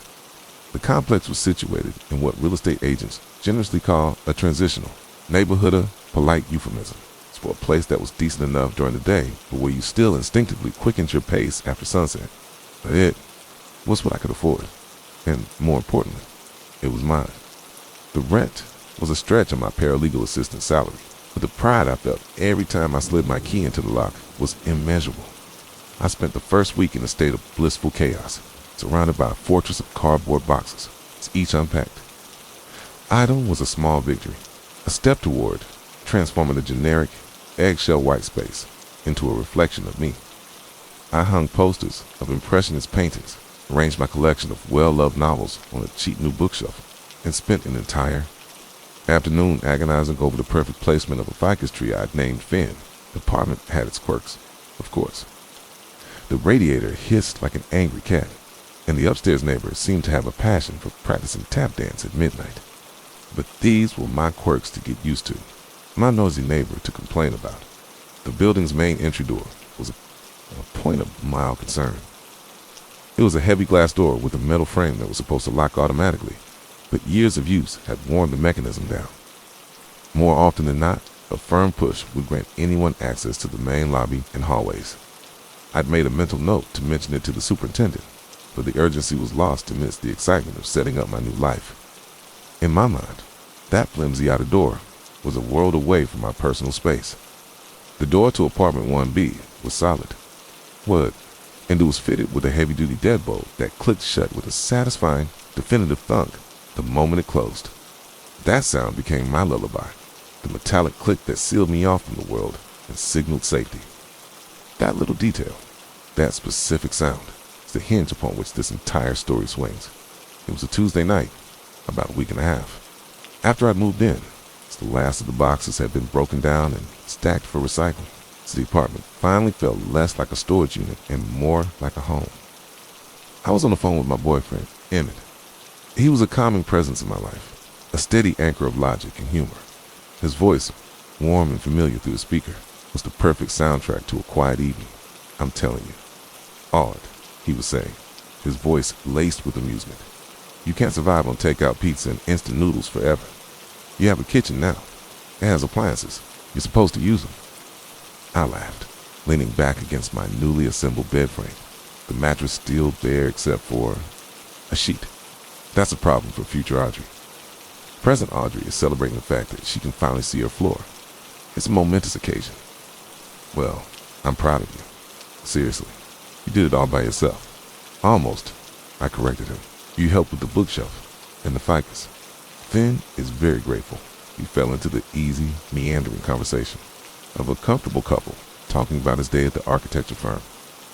My boss's latest ridiculous demand, our plans for the upcoming weekend. It was during this pleasant, mundane chat that I remembered the mail. Oh, hang on a second. I forgot to check the mailbox. I'll be right back. Okay. I set the phone down on the edge of the bed, not bothering to end the call. Slipped on a pair of flip-flops, opened my apartment door, and let it swing shut behind me, hearing that reassuring thunk of the lock engaging.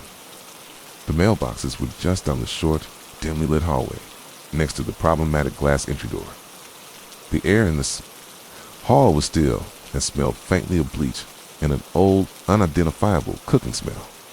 I fumbled with the tiny key, pulled out a small stack of envelopes, the usual assortment of credit card offers, pizza, flyers, and a letter that looked like a utility bill man headed back. The entire trip couldn't have taken more than 60 seconds. I walked back into my apartment, the door clicking shut behind me once more. The sound was so automatic, so ingrained in my new routine, that I barely registered it. I sat on the edge of the bed, still talking to Emmett, who had been patiently waiting. "Anything good?" he asked. "Just the usual junk." "Oh wait, a welcome to the neighborhood coupon for 10% off at the dry cleaners. My life is officially complete," I said sarcastically, tossing the envelopes onto the nightstand. I was laughing at a joke he made in response when, in a moment of clumsy carelessness, I fumbled my phone. It wasn't a dramatic fall, simply slipped from my grasp, hit the edge of the mattress with a soft thud, and then skittered across the polished wood floor, disappearing into the dark void under the bed. Whoops, sighed into the air, knowing he could still hear me on speaker.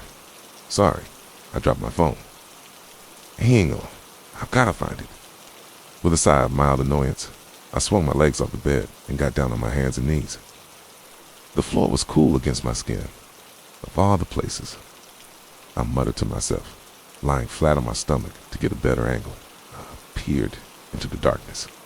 The space under my new bed frame was a miniature labyrinth of shadows, clouded with a few flattened cardboard boxes I hadn't gotten around to taking out yet.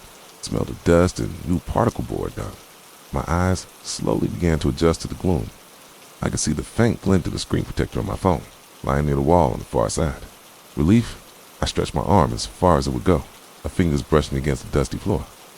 But as my gaze focused, it was snagged by something else, a shape.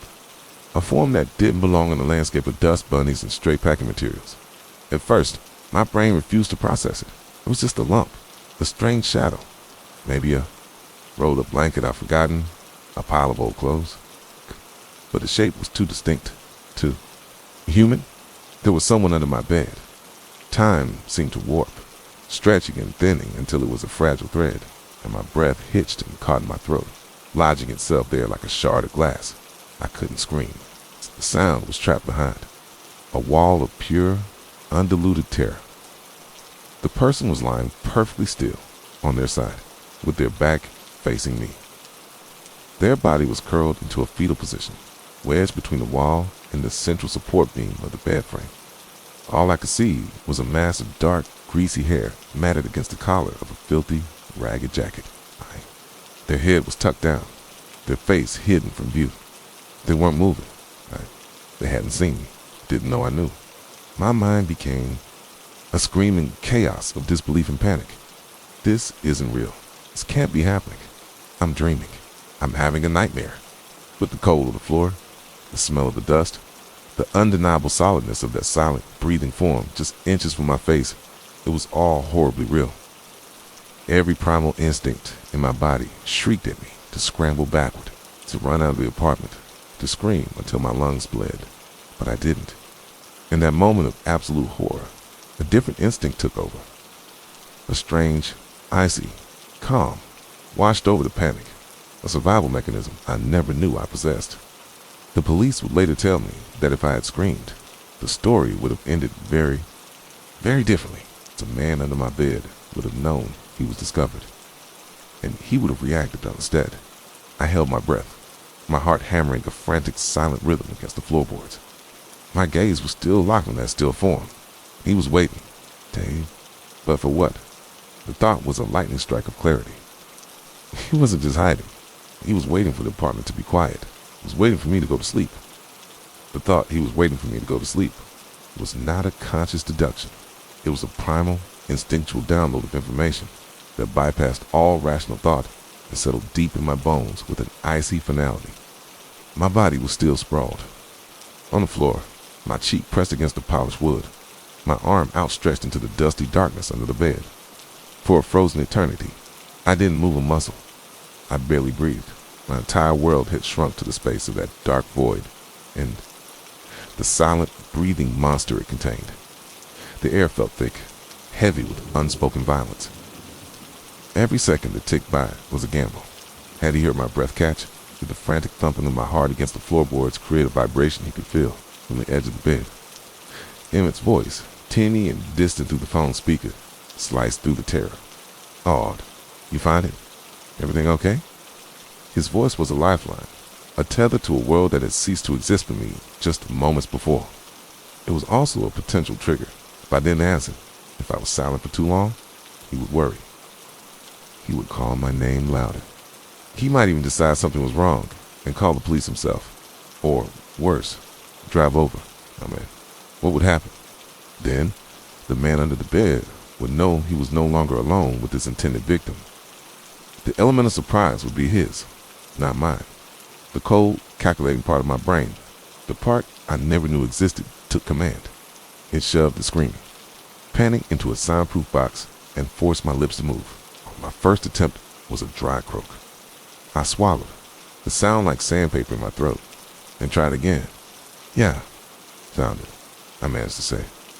My voice was a strained, reedy thing, a pitch too high, a little too bright.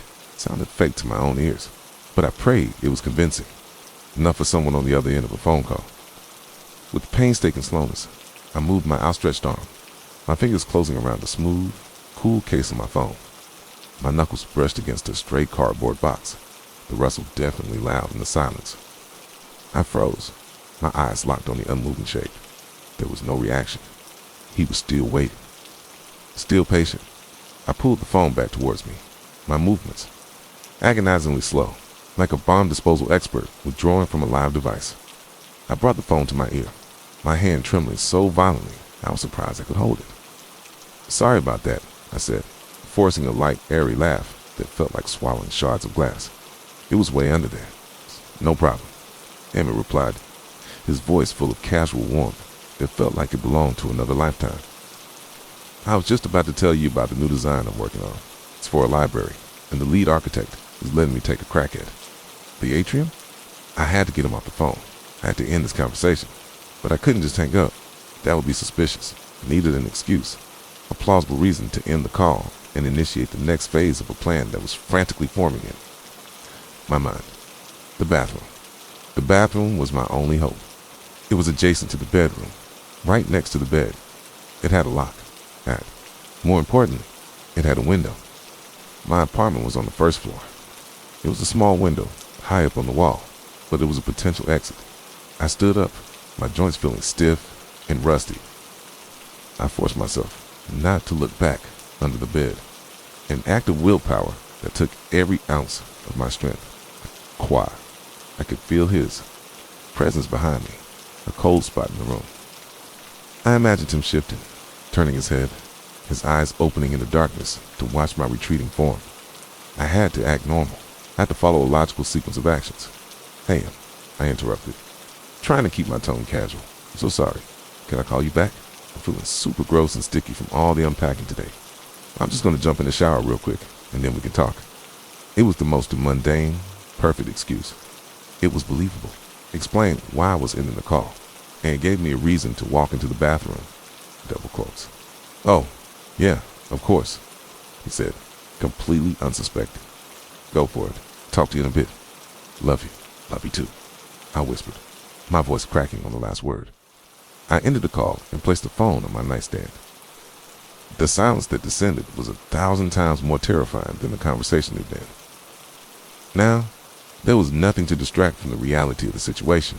It was just me and him, my heart hammered against my ribs, a frantic drumbeat of pure adrenaline. I took a step towards the bathroom, then another. The floorboards, which I had never noticed before, seemed to groan under my weight. Each step was a gamble. I kept my eyes fixed on the bathroom door, a beacon of white in the dimly lit room. I didn't dare look back. I could feel his gaze on me, a physical pressure on my skin. I imagined him slowly, silently, inching his way out from under the bed, preparing to lunge. I reached the bathroom door, my hand closing around the cold brass doorknob. I turned it with excruciating slowness, wincing at the soft click of the latch. I slipped inside, pulling the door shut behind me. My fingers fumbled with the small turn lock on the knob. The sound of it engaging, a tiny snick, was the most beautiful. The sound I had ever heard. I was safe. For a moment, I leaned my back against the door, my legs giving way as I slid down to the cool tile floor. A wave of violent shudders racked my body. The panic I had suppressed was clawing its way out, threatening to consume me. I pressed my hands to my mouth to stifle a sob.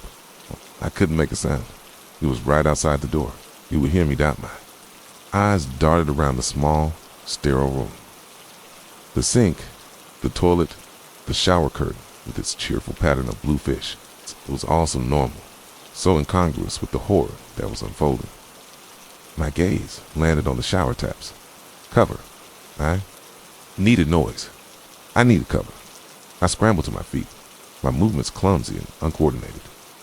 I reached into the tub and twisted the handle for the shower, turning it to full blast. A sudden roar of water hitting the fiberglass tub was a deafening, glorious sound. It was a shield, a wall of noise between me and him.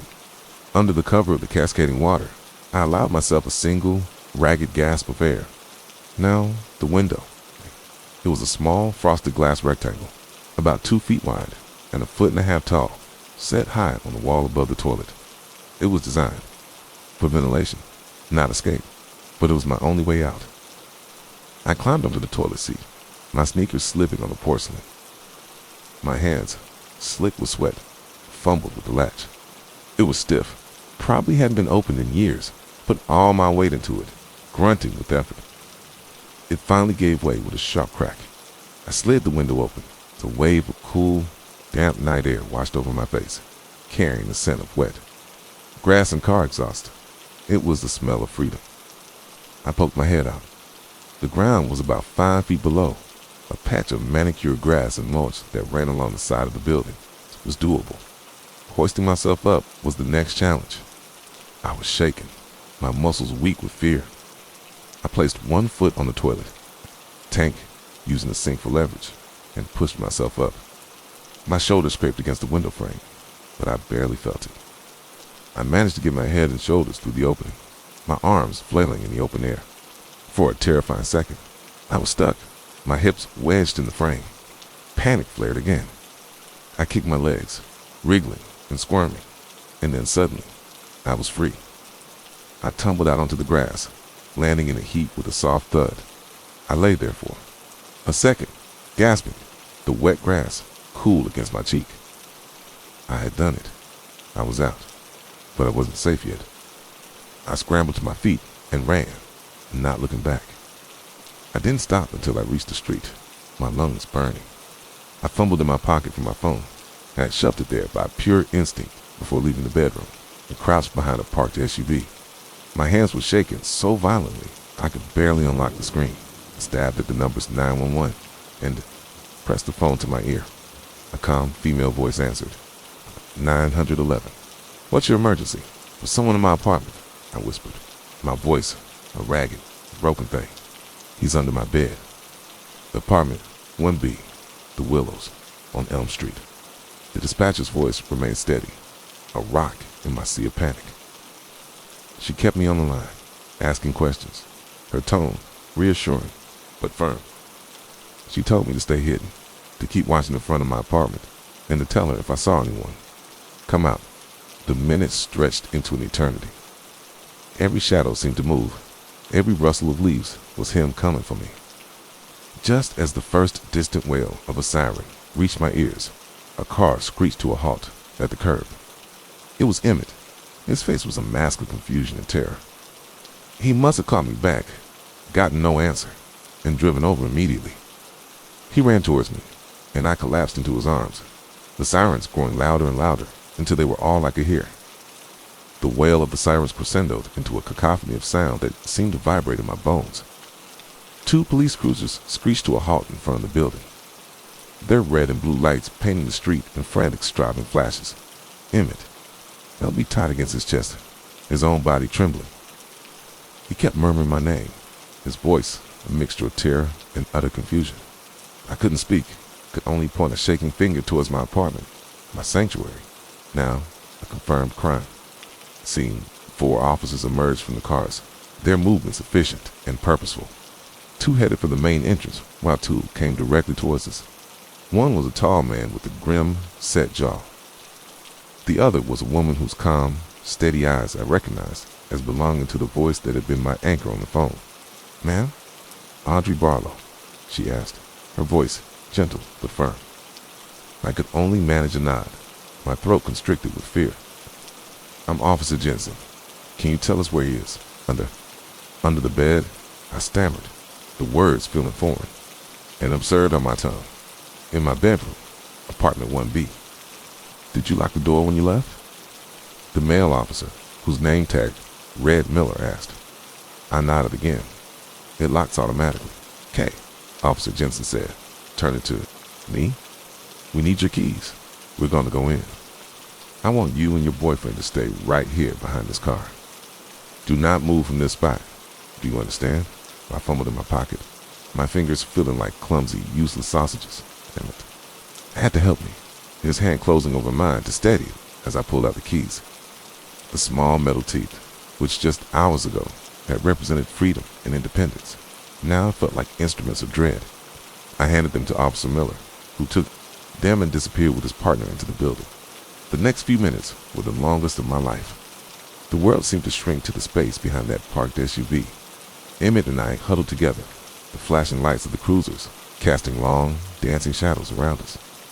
The street was eerily quiet now, the sirens silenced. The only sounds were the distant hum of traffic and the frantic beating of my own heart.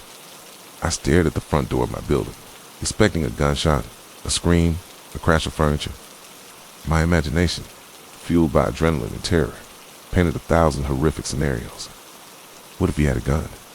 What if he fought back, Officers got hurt. Emmett tried to pull my gaze away. Don't look off. Look at me. God. But I couldn't.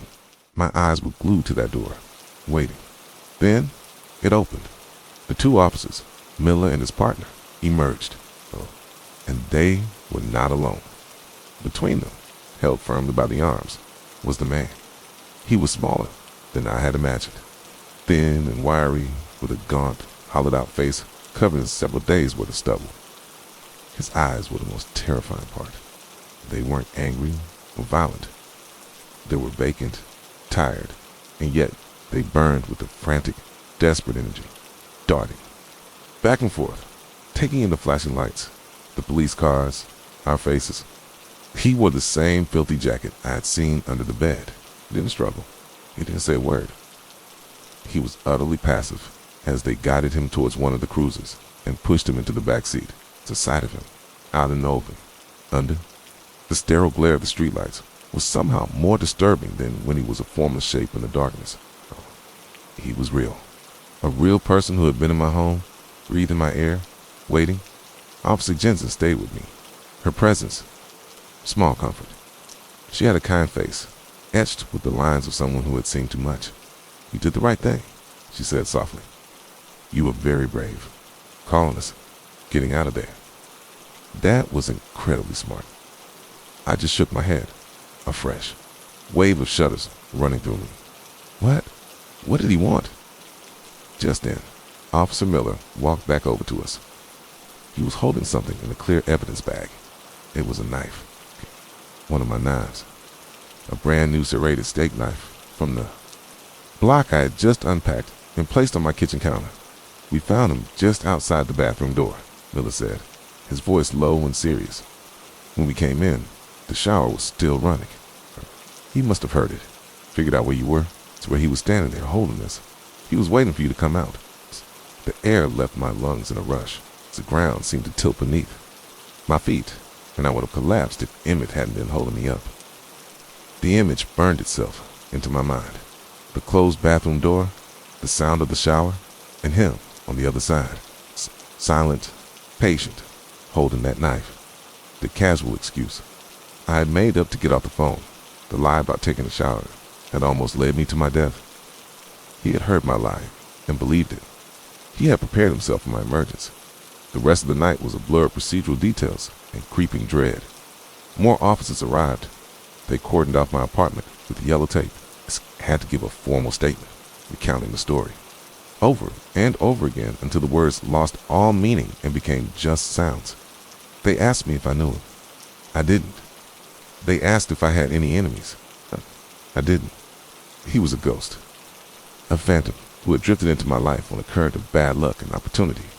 The police theory was simple and chilling. He was homeless, mentally unstable, and had been seeking shelter.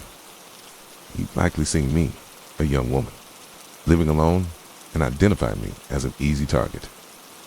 He had slipped in through the faulty main entrance, and then, in that brief, 60-second window, when I went to check my mail, he had slipped through my apartment door just before it clicked shut. He'd hidden under the bed, the most cliché and yet most terrifying of hiding spots, and it simply waited. Waited for the world to go quiet, for me to be at my most vulnerable. They took him to a psychiatric hospital for evaluation. I never learned his name, never wanted to. Emmett moved in with me the next day. There was no discussion. It was simply a fact. Neither of us could bear the thought of me being in that apartment alone ever again. We broke the lease a week later, paying the penalty without a second thought. I couldn't step foot in that place again. My new belongings, my ficus tree, my posters, they were all tainted, contaminated by the memory of his presence. Emmett and some friends packed everything up for me. The first thing we did in our new apartment was buy a new bed. It's a solid platform frame with no space underneath. It sits flush against the floor. Still check the locks on our doors 3 times before I go to sleep. Can't be in a room without knowing where all the exits are.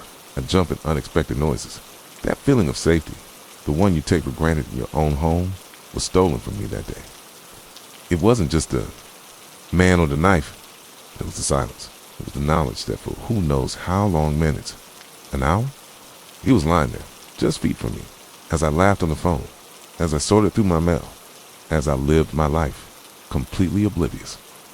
He was a silent passenger in my sanctuary, breathing the same air, and I never, ever knew. That is the part that haunts my dreams. The silence is a chilling realization that you are never truly as safe as you think you are.